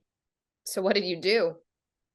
Well, after Longstreet, it was time for old plan number 2, eminent domain. So I'd have to confront the mayor and get that paper saying that domain would be eminent, So I set up a meeting with the mayor. Can you walk us through what happened at your first meeting with Mayor Sullivan? Well, I'll walk you through my day. I wake up, it's March 2nd, 2022. I eat Cheerios because breakfast is the most important. Testimony. Sorry, I couldn't hear you say that again. Yes, objection to narrative testimony. The witness is narrating their entire day. Yeah, let's limit the answer a little bit, but you can continue. Yes, Your Honor. Redirecting you back to my question, can you walk us through what happened at your first meeting with Mayor Sullivan? I'll skip past the breakfast and all that, but I drive to the mayor's office, right? That's when I first meet Mr. Mayor. And this is where it gets spicy. I told him my dilemma. Sahara wanted to be part of Breckenridge, Region 7, but for that to happen, Raptor World had to go. And what happened as a result of that meeting? Well, the mayor expressed concerns with AMTA. It's this historical group that likes to protect this and that, and they would most certainly ride or die on keeping Raptor World right where it was. And well, eventually, those same people, AMTA, were the ones that protesting at City Hall. I mean, they put up a big fuss, if you ask me. And how did you react to the protests? Well, with the CEO, Miss Banks, breathing down my neck, and I mean, AMTA was making this big deal out of tearing down an unused theme park. I knew I had to step up. So that's when I got this idea. Hire a private investigator. Like Magnum PI? No. Well, me neither. But I heard it from one way or another that private investigators work. So I hired my own PI who went by this name Carson, like Ben Carson or Carson, Nevada. And what did Carson, the investigator, not the city, do? Yeah, well, she was looking for information to convince the mayor to work with Sahara. And I was hoping she'd uncover the mayor's political passion projects or, like a favorite gifts that we could use to woo them. But no, when she came back, and that's not the info I received. Despite the investigator's findings, what did you do? Well, after dealing with Carson, everything just kept getting more intense. Say on May 12th, AMTA made this big announcement that their leader is this Brandon J. Wood fella. He'd be running for mayor if eminent domain were used. Obviously, I mean, this wasn't what I wanted to hear, so I sent the mayor an email to deal with the fallout. Would you recognize that email if it were here in court today? Sure, yeah. Your Honor, permission to share my screen and show opposing counsel and the witness in turn what has been previously marked as Exhibit 1C. Yep. Can you see my screen? Yes, I can, yeah. Do you recognize this document? Yeah, it's this letter I sent to the mayor on May 12th, 2022. Has it been changed or altered in any way? Nope, I don't think so. And that email in the top corner, that's your personal email, correct? It is, yeah. At this time, we would like to admit Exhibit 1C into evidence. Any objection from the prosecution? No objection, Your Honor. I would just like to clarify, this seems to be a letter rather than an email. Oh, yes, my apologies. Okay, yep. Noted for the jury, so admitted. Can you read this letter for the members of the jury? Sure. Gosh, my eyes don't work the way that they used to. Okay. Dear Mr. Sullivan, or Mayor Sullivan, sorry. I can't believe someone would even consider challenging you given your high approval rating. I wouldn't worry about Jay Wood, but I would worry about bringing jobs to Breckenridge County. Think of what is in your best interest. Either you're losing your campaign before it begins, or you're announcing your candidacy at the groundbreaking for the new Sahara Fulfillment Center. Jobs, jobs, jobs. Now, in that letter, you mentioned approval ratings. What was your impression of the poll numbers at that time? Well, look, I'm not a numbers guy by any means. I mean, 5'11", 6 foot. Your What's Honor, the difference? As to 403, this testimony is more prejudicial than it is probative. If we were talking about impressions of the mayor of poll numbers, then that would be probative to the matters at hand today. But this witness in particular, their interpretations of the polls are not relevant. Your Honor, if I may respond? Yep. 3 witnesses have already testified to their impressions of poll numbers in today's case. This witness is no exception. They're the defendant and can testify to the information they had available to persuade the mayor at the time of the incident, and therefore the probative value is extremely high. If I may proffer? Yep. This witness will testify to the political constituents' perspective of the mayor at the time and how he used that information to shape his ability to persuade the mayor to take action, which is immensely relevant given is our theory in today's case that the mayor would have used eminent domain independent of considerations of blackmail. Your Honor, as long as the defendant's interpretations and actions regarding the polls are framed in a way that reveals the effect on the listener being the mayor, then a prosecution has no issue with the statements. Okay, sounds good. We'll limit it to that. Now, you mentioned approval ratings. Can you tell us about what your impression of the poll numbers were? Yeah, well, what I was saying is I'm not a numbers person, but I do notice when those numbers begin to dip. And he used to be at a nice 60%, but it had recently fallen to 55%. So, I mean, he was taking some damage from the public, it looked like to me. Did you tell this to Mr. Sullivan? I gave him my personal advice. I mean, if he wanted to boost those numbers, he would have to fight Breckenridge's high unemployment rate. And there's no better way to do that than by announcing a big Sahara factory be built nearby. Objection, Your Honor. It's speculation on this witness's part that creating more jobs and building that Sahara warehouse would directly influence polls and get those numbers up. Your Honor, if I may respond. Yep. This witness directly stated that he gave the mayor his personal advice. Therefore, there's already testimony on the record as to why that is the only scope for which the jury can analyze this line of testimony. I tend to agree. I'll overrule. Yes, Your Honor. How did Mr. Mayor react to this information? He said his team and him would be investigating the numbers. I mean, he even told me I was maybe right. Did you ever speak with the mayor after that? Yeah, not face to face. I sent him another letter again, just saying that he should use eminent domain and quickly because those polls were not helping him. And next thing you know, on August 31st, he made the decision. Raptor World would be replaced with Sahara. And oh my, have you ever experienced pure joy? No, I'm clinically depressed. Oh, wow. Okay. Well, you should figure that out. But I near leapt out of my shoes. I was so happy. So was Miss Banks. Things were finally looking up.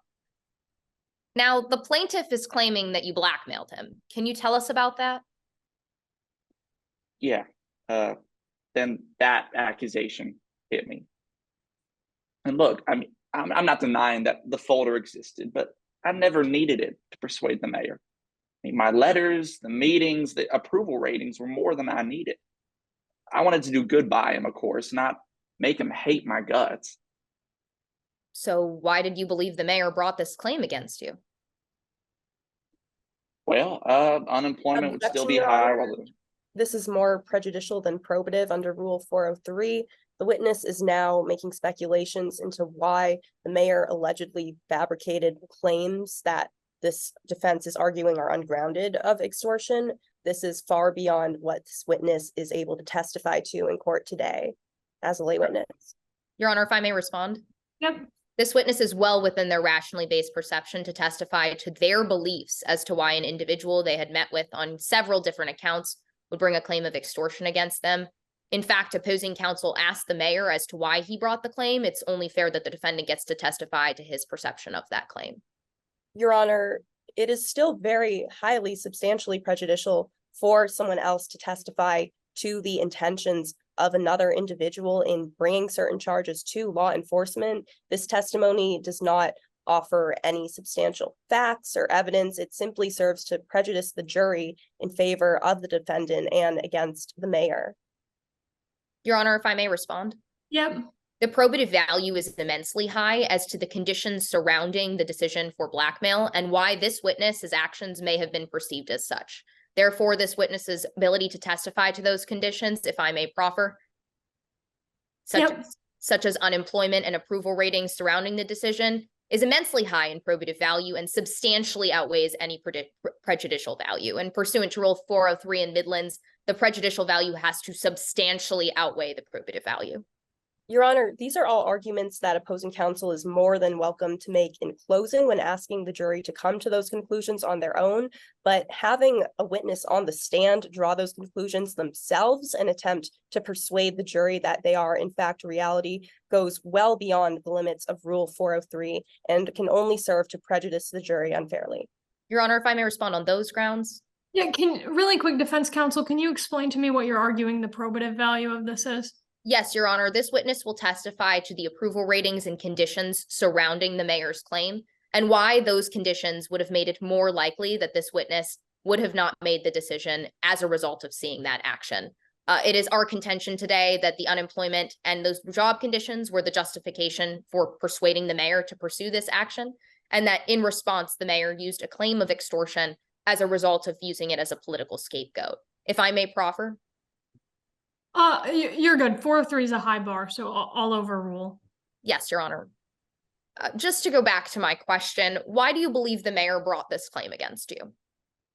Yeah, so what I was saying, unemployment would still be high while the factory was being built, and those low approval ratings didn't change right away. So I suppose he took it out on me. I mean, Sahara and my job were pretty much turned into a scapegoat. Thank you, Your Honor. No further questions. Your Honor, just at this time, if I can go grab a charger for my computer, because otherwise it'll die during cross. Feel free. Yep. Okay. Should we wait a second is she the objecting attorney on the cross? Okay. Yes, and I need a moment to get everything in Okay, order. perfect. We'll just switch.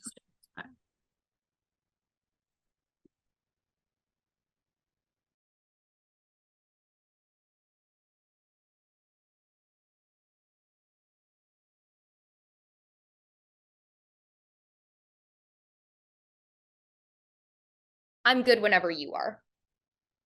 Okay, go ahead when you're ready. Sure. Yes, Your Honor. Good evening, Mr. Whitley. Hi. You like to win, don't you? Well, yeah, sure. Everybody likes to, I think. And working at Sahara really made you feel like a winner, right? Yeah, it's one of those big old companies. Yeah. But then your boss started pressuring you to get the Rockter World property for the company, right?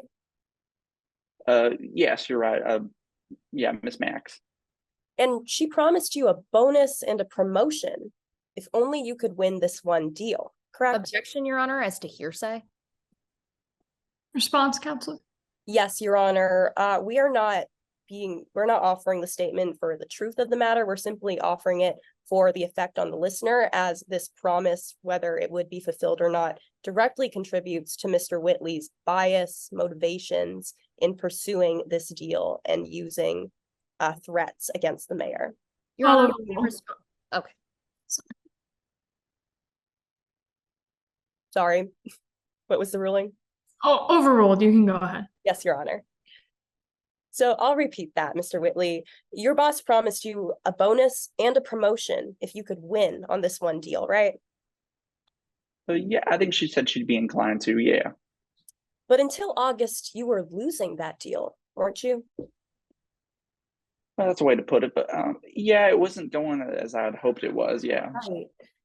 And now you claim that your last meeting with the mayor was July 21st of 2022, right? Yes, you're correct. But at that meeting, the mayor never agreed to use eminent domain on Rockter World, did they? No, not then. No. And before the press conference, the mayor never told you they were going to use eminent domain at all, did they? No, but this is all a process. I mean, you can't get anybody to admit something right away. Right, but they didn't give you any notice before August 31st, did they? No, not face to face at all. No. Right, even though you were the one pushing the idea, correct? Well, sure, all of Sahara wanted it, but yeah, I was speaking with the mayor about it. Right, and you'd personally sent letter after letter and held meeting after meeting with the mayor. Like I was saying just a second ago, I was working hard for this. Meetings. I feel like the approval ratings, the letters, all of it. Right, and despite how hard you worked, you only found out when it was announced to everybody on August 31st. Yes, yeah, that's when I think the main announcement was going out. I hadn't heard before then. So that day, you must have felt like a real winner, didn't you? Well, thank you. Yes, I did. I felt really a lot of joy right then. Right, you won your deal with the mayor. Yeah, it feels good to win. I'm sure you're feeling that right now. You want to win this. And you got that promotion from your boss. Yes, I did. Yeah. Now, let's talk about what happened leading up to the mayor's change of heart that day. Your Honor, I'm now showing the witness was previously been marked as Exhibit 2C, or I guess 2A through C. Just a second. I think it's this one. Can you see that? I can, yes. Okay. And these are emails that you exchanged with your boss, Maxie Banks, right? I believe they are. Yeah. Yep. All right. Your Honor, at this time, I would like to enter these documents into evidence. Any objection? Yes, Your Honor, to all statements elicited by Maxie Banks. While all of the statements from the defendant do fit under the exception of 802D2, we just require that either removal of those statements when producing this document or testimony as to why those are not being used for the truth of the matter asserted. Yes, Your Honor, prosecution is perfectly fine with striking statements made by Ms. Banks and only keeping statements made by our party opponent. Okay, it'll be admitted in redacted form. All right, so Mr. Whitley, please follow along in your head as I read aloud. Ms. Banks, the mayor needs more time.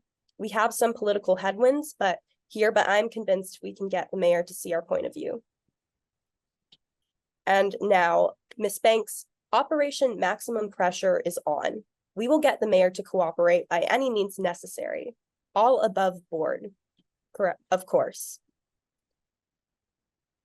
And you also said, it is best if you don't know all the details. And did I read those correctly? You did, yeah. And those last two emails, they took place on August 28th, to be clear. They did, yeah. Yes, yeah, you're right. Thank you. Now, these necessary means that you reference, they weren't so above board that you could disclose them to your boss, were they? Sorry, what do you mean by that? Well, in that email that we just read, you referred to necessary means that you were willing to take to achieve this deal, right? Yes, yeah, you're right. And you said they would be above board? Yes, yeah, they would, because I was Right. the one mainly handling this. You're correct. But despite that, you still didn't tell your boss all the details. Well, sure, I was the one in charge of getting the plan and the location. All she wanted was just a yes or a no. Right, but even whenever she asked you, you didn't offer any more information. Well, sure, I'm not gonna Objection, bother Your Honor, her about as to the statement she asked you, none of that is on the record. Response, Your counsel? Honor, yes, Your Honor, by answering that question, the witness just confirmed that there were requests from Maxie Banks that he do provide more information regarding the specific means that he employed. Your Honor, if I may respond? Yep. The objection supersedes witness testimony in this context, as I've objected to the question. The question calls for speculation or a lack of foundation, as there's no foundation on the record as to any statements elicited by Maxine Banks requesting further information. All of the statements were redacted. Opposing counsel agreed to that statement, and therefore they cannot be part of the question. Well, Your Honor, the foundation could be included in the question, and then it is up to the witness to respond and determine whether or not they choose to agree with those facts alleged. Your Honor, if I may respond? Were you specifically referencing her asking in the emails or just that he was asked in general? In general, Your Honor, I was just referencing any instance where Mr. Whitley might have been asked for more details by his boss. Okay, response, counselor. Which is an out-of-court statement being used for the truth of the matter asserted that Maxine Banks asked for more details and therefore was subsequently denied, which is being used for the truth of the value that details were requested. If I may, Your Honor, a question does not carry truth value inherently. This certain question specifically definitely does not carry truth value.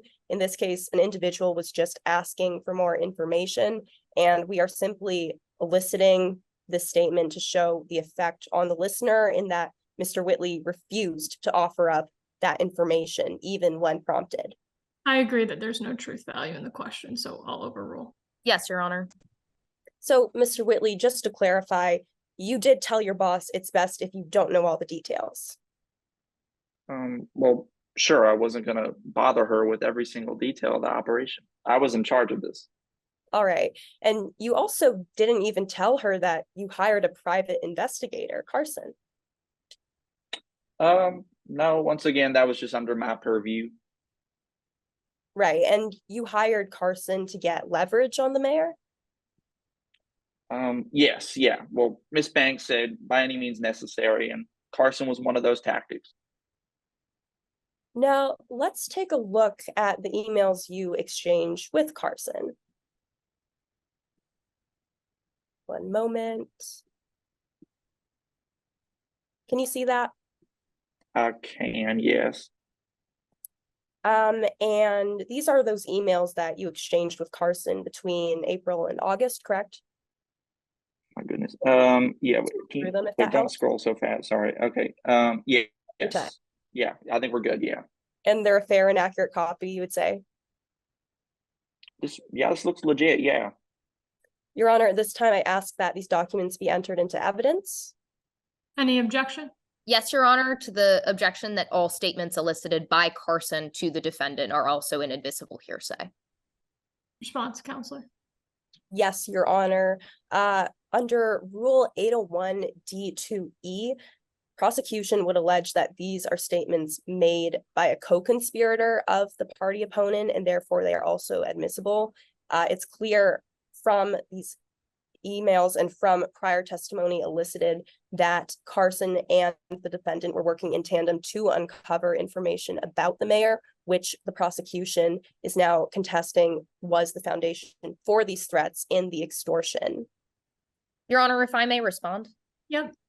Your Honor, this witness cannot testify to statements declared from Carson as admissible hearsay. While interesting to say that they are a co-conspirator, this witness, as stipulated in the stipulations provided in today's case packet, cannot be called. Carson cannot be called and therefore cannot be questioned. And therefore, it is not a contestation in today's case as to whether Carson was a co-conspirator. If opposing counsel wanted to charge Carson with conspiracy, they would have to call him today in court. Your Honor, if I may, charging an individual with conspiracy is not a requirement of this rule. We simply need to demonstrate that it is likely and that there is foundation to believe that Carson may have conspired with the defendant in an alleged conspiracy. We are not held to the same standard of a burden of proof. The rule makes that explicit. We simply need to demonstrate, as we do in any kind of objection ruling, that it is more likely that someone was involved in the conspiracy for them to qualify as a co-conspirator. Your Honor, if I may respond on those grounds. Yep. Your Honor, they do actually have the burden of proving that opposing parties' counsel is a conspirator. There's been no foundation on the record as to Carson's involvement in using this information, which is prong 2 of an extortion claim to be met with the standards of extortion. There is no record of Carson's involvement independent of being hired and operating within their existing private investigatory potential. And therefore, for this to be used as a statement by Carson within line of 801 D2E would require that foundation be laid, and it has not. Yeah, I'm not convinced that the co-conspirator has to be charged, but I agree that there's not enough foundation to establish this, so I'll sustain the objection. Yes, Your Honor. Yes, Your Honor. In that case, we would simply move to enter statements made by Whitley themselves. Any objection on that? No, Your Honor. Okay, so admitted. Now, in these emails, you and Carson have a dialogue about the leverage that Carson's uncovering, correct? Yes, that's what I hired her to do. And that dialogue continued into August, right? Yeah, I suppose it, yeah. And at one point during your email exchange in August, you say that we may not need this thing with job numbers, but polling on the Rockter World thing doesn't look great. Let me know what you find, correct? I did, yep. But that's where this written trail regarding this leverage you were discussing with Carson ends, correct? Yeah, I believe that's all the evidence that's in there, yeah. Right, because you specifically instructed Carson not to email, but call if they found something big. Yeah, well, as you can see from the emails, I mean, there's not much that we're talking about too much. It's just we speak in like short sentences, but I'm much more of a talker. You can tell I'm pretty loquacious, as they say. So I wanted to go on the call. It's much easier to speak on the phone. Right, and you specifically instructed Carson to convey all important information over the phone. Yeah, no, I'm much rather, just speaking. I mean, imagine if we were doing this trial over text, wouldn't work too well. And a couple weeks later, on August 22nd, Carson did call you with something big, didn't they? But yes, you're right. And on that day, you emailed them that they were worth every penny, didn't you? Yeah, I got that folder that came in about all the tax and all that, but I just had in the end just not worth it. And also, you couldn't really trust all that, could you? But you just said that after that folder, you told Carson they were worth every penny. Well, yeah, everybody wants to hear a good story. I mean, fake news is even interesting news if you say so. Now, moving on, you claim that you never set foot in City Hall on August 30th. No, yeah, you're right. You claim that you were at home, don't you? Yes. But you can't give us a specific time for that meeting or when you got home. Specific time. Gosh, see, this is the trouble part with all those, the calling and all that, is I don't have it anywhere written down, unfortunately. Right. So you can't give us a specific time for where you were that evening when the alleged threats occurred. No, yeah, I mean, you're asking about something that's in 2022, but it's not written down, so I can't remember that well. And there's no one here to actually corroborate that you weren't at City Hall. Is that correct? No, I mean, I don't know if anybody saw me there, because I mean, they would have been mistaken. Right. There's no one from the Midlands Job Society to verify that meeting got canceled. Oh, from MSJ. Oh gosh, I don't think so. I haven't talked to them. And none of your family or friends are here to confirm that you went home. No, I wasn't, throwing a party or anything like that night, but no. Right. And not even any of your neighbors are here. My neighbors? No. I don't live too near people, so no. So the only person saying you were at home right now is you? Yeah, everybody needs some alone time. I mean, I'm alone in this room right now. Thank you, Mr. Whitley. No further questions. No redirect, Your Honor. We just ask that this witness can step down. Yeah, okay, do you guys want a couple minutes before closings, or do you just want to go straight into them? Is that a couple minutes, 2 minutes? Is that what you're saying? Okay, we'll do 2. So back at 7:48.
Okay, whenever the prosecution, okay, you're good, Gideon. Whenever you're ready. Thank you, Your Honor. Your Honor, opposing counsel, members of the jury, may it please the court. When Mayor Sullivan was initially informed that Sahara Incorporated wanted to build a fulfillment center in his county, he was interested, excited even. He wanted to serve his county as best he could, but it soon became clear that this issue wasn't cut and dry. That's because it involved using eminent domain to tear down a well-loved landmark, Rockterworld. After attending countless meetings with his constituents, who were both in favor of and against the sale of Rockterworld to Sahara, Mayor Sullivan learned that the public was ultimately against using eminent domain. And that meant so was he. The mayor was against using eminent domain. He was against tearing down Rockterworld. He was against letting Whitley win. The mayor knew what his constituents wanted. He talked to them. It wasn't just about polls, and continuous letters from Kendall Whitley weren't going to make him bend to Sahara's will. But Whitley would do whatever it took to get what he wanted. And he would use more than just letters. Today, you heard how Whitley got leverage via Carson, a private investigator that Mr. Whitley admits he hired to dig up dirt on the mayor. He needed that leverage because without it, that fulfillment center would go somewhere else, and Whitley would disappoint his boss. You saw Exhibit 8, which, as Rian Sawayama, an undercover officer, testified, was found in Mr. Whitley's office inside his desk. This exhibit was a letter from Carson that detailed a series of sullying allegations that falsely accused Mayor Sullivan and his cousin of a crime. If Sahara didn't build a fulfillment center in Breckenridge, Mr. Whitley would forego a promotion, a bonus, and a win. One of the many wins which he strove to attain. According to his own words in this case, by any means necessary. As Mr. Whitley testified on direct examination, private investigators work. And Mr. Whitley had Carson work so that he could win. In fact, right after Carson provided a folder full of salacious, threatening documents, Whitley said that Carson was worth every penny. And a few days later, that folder ended up on Mayor Sullivan's desk. Why don't we know more? It seems like there's a lot that happened that we just really don't know about. Well, because even though Whitley claims that everything was above board, Whitley kept details from his boss and from the court. Now, in the state of Midland, the law says that we, as the prosecution, must prove three things in order to prove that Mr. Whitley extorted Mayor Sullivan. We must prove that first, Mr. Whitley threatened to link Mayor Sullivan or someone in his family to a crime, and that when Mr. Whitley made that threat, he intended to use the mayor's fear to force the mayor to give them something in return. In this case, that would be the use of eminent domain. And third, that Mayor Sullivan ultimately relented and gave in to Mr. Whitley's demands to exercise his power of eminent domain. We know that the third prong is already met. Mayor Sullivan indeed did use his power of eminent domain, and what's left for us to do is to connect that action to first, a threat or threats made by Mr. Whitley to the mayor, and second, to demonstrate Mr. Whitley's intent or reason for making that threat. In other words, we have to show that Mr. Whitley's threats got him exactly what he wanted. First, let's address Whitley's intentions. His desires are easily discerned from the evidence. Mr. Whitley forcefully shared his wants over and over in letters and meetings with Mr. Sullivan, through emails with his boss and emails with a private investigator he hired. We know that Whitley wanted Rockterworld. We know that Whitley wanted a bonus. We know that Whitley had a promotion riding on his ability to get Rockterworld from the mayor and the citizens of Breckinridge County. Second, let's address whether or not Mr. Whitley threatened Mayor Sullivan. When simply lobbying the mayor with letters and meetings, urging him to exercise eminent domain didn't prove to be enough, the defendant decided to play dirty. It all came to a head on August 30th. You heard Mayor Sullivan testify to what happened during that meeting, the blackmail, the coercion. You also heard Miss Rian Sawayama testify to seeing Mr. Whitley meet with Mayor Sullivan. And not only did Mayor Sullivan and Miss Sawayama offer eyewitness reports of the meeting, but Miss Lakes testified to seeing a black G-Wagon around 5:45 on August 30th. Miss Lakes had seen that G-Wagon before. It was exactly like Whitley's car. Now, even though Mr. Lakes is obviously hostile to Mayor Sullivan's cause, given her fallen fortunes after being fired, even she lends credence to the reality of that meeting. And why else would she have stayed? That day at around 3:45, Mayor Sullivan told everyone to go home early. And that's why Miss Lakes leaves at 5:45. In fact, Mr. Whitley is the only person in this trial who puts their location anywhere besides City Hall. And it is clear that there was a meeting between Mr. Whitley and Mayor Sullivan on August 31st. Whitley got rocked to world. Whitley got his bonus. Whitley got his promotion. Whitley won. But today you have a chance to make things right and hold Whitley accountable. Find Kendall Whitley guilty of extortion. Take away his illegal win. Thank you. Okay, defense closing. Your Honor, members of the jury, my name is Natalie, representing the defense in this case. Today's case isn't about blackmail. It's about backlash. Ladies and gentlemen, throughout this trial, we have examined the events surrounding the decision made by Mayor Sullivan. The decision to demolish Rock World and pursue the Sahara Fulfillment Center. The prosecution has alleged that Mayor Sullivan was a victim of extortion by Mr. Whitley, but the evidence presented falls short of proving this claim beyond a reasonable doubt. They haven't proven that the contents of the folder were the reason Mayor Sullivan used his power of eminent domain. Let's look at the witnesses you heard from today's trial. First, you heard from Joey Lakes, the pollster and ex-member of the mayor's campaign team.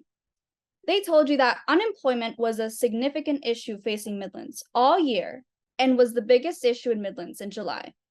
Let me remind you that for Midlands residents, job availability was 55% of the polls, whereas eminent domain, just 11%. Furthermore, AMTA, the group against eminent domain, was time and again considered the bane of Mr. Sullivan's existence. Miss Joey Lakes acknowledges that the idea of demolishing Rock World was already being considered months before any alleged extortion took place. Ladies and gentlemen of the jury, it wasn't a folder that persuaded the mayor to use eminent domain. It was the facts. Joey Lakes testifies that the decision was driven by the need to improve the county's employment situation and meet the needs of the constituents. Second, you heard from Kendall Whitley, the defendant in today's case. Whitley was transparent throughout his interactions with Mayor Sullivan the entire time.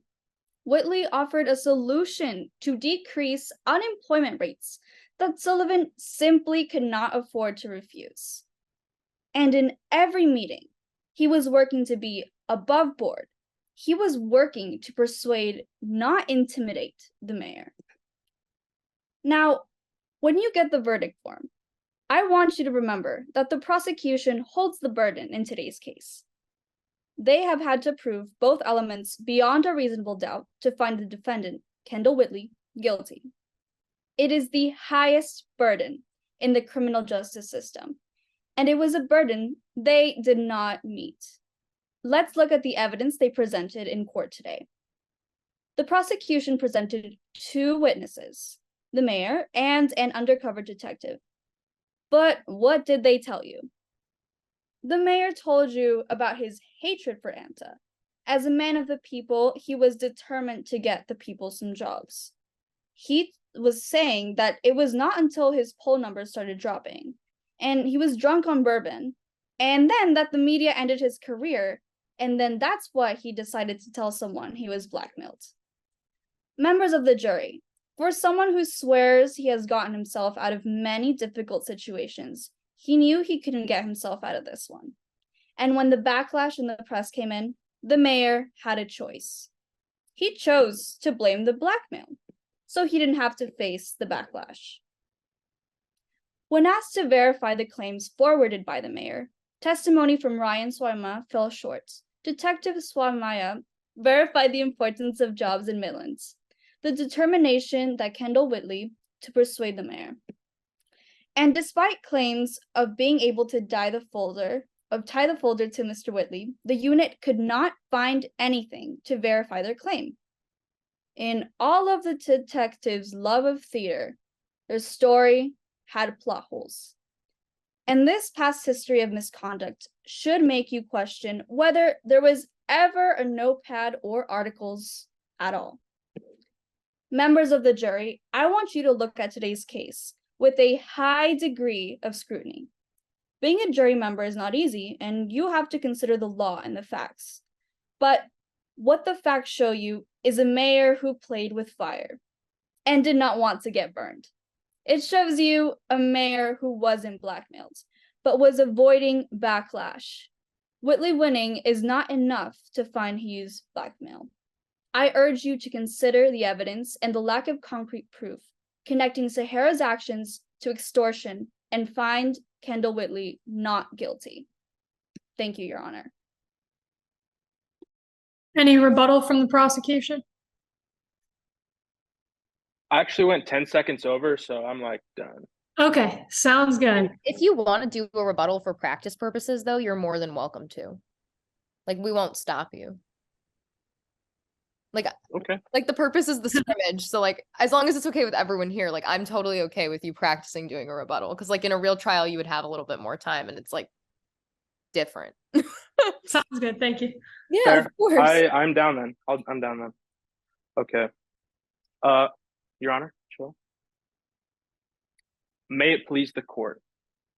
Now, the defense got up here and tried to justify the fact that their own defendant, their own witnesses, failed to give us a real place where Whitley was.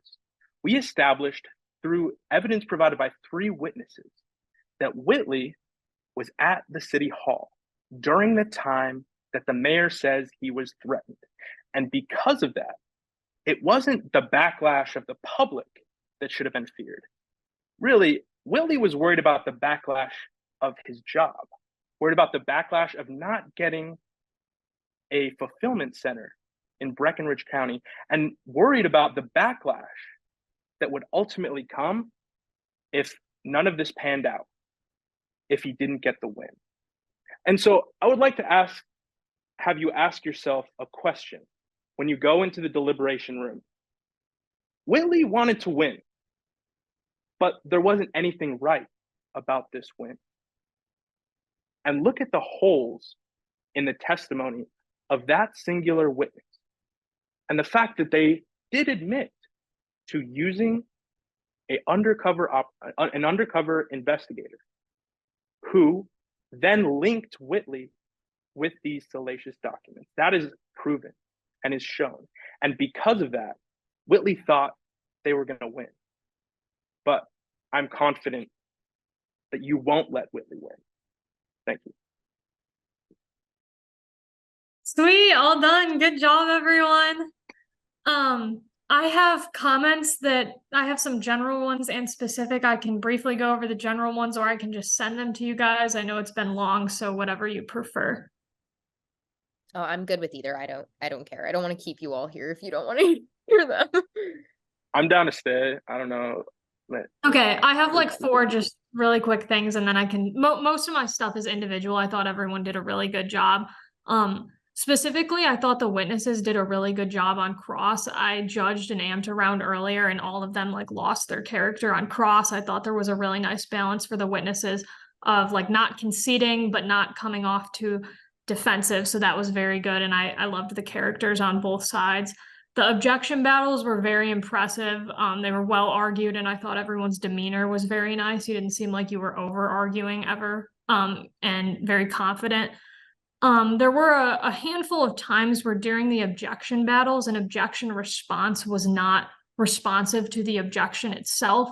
So I would just be careful about that. There were also multiple times on both sides where it wasn't exactly clear what the objection was. So just being mindful of being concise is better and making it clear.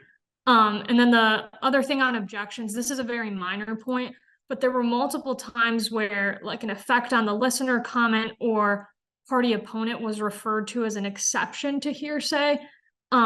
It's important to be aware that that means like effect on the listener and party opponent, they're exclusions to hearsay. So your argument should be that they do not qualify as hearsay at all, which in my mind is a stronger argument and makes it a little bit more compelling. So I thought all the crosses were very, very good. My only thing for the attorneys, and this is just true in general for like anyone doing this, that it's so hard to have like energy as the directing attorney. It's easy to sound like rehearsed. So like sounding a little bit more curious, like you've never asked the questions before. But overall, everyone was very good. The theories were great. It was very clear. So that's pretty much all I had. Thank you so much. And y'all are amazing. I hope we see you in the season. If you're coming to UC tournament, we'll all be there judging and like walking around. So that'll be awesome. We look forward. Thanks for sparring with us. Thank you. Yeah, guys. thanks so much for doing fun. this. This was awesome. Thank you. This was awesome. And whenever you get the recording, if we could just have it, I would be greatly appreciated. Yeah, is there an email I should send that to?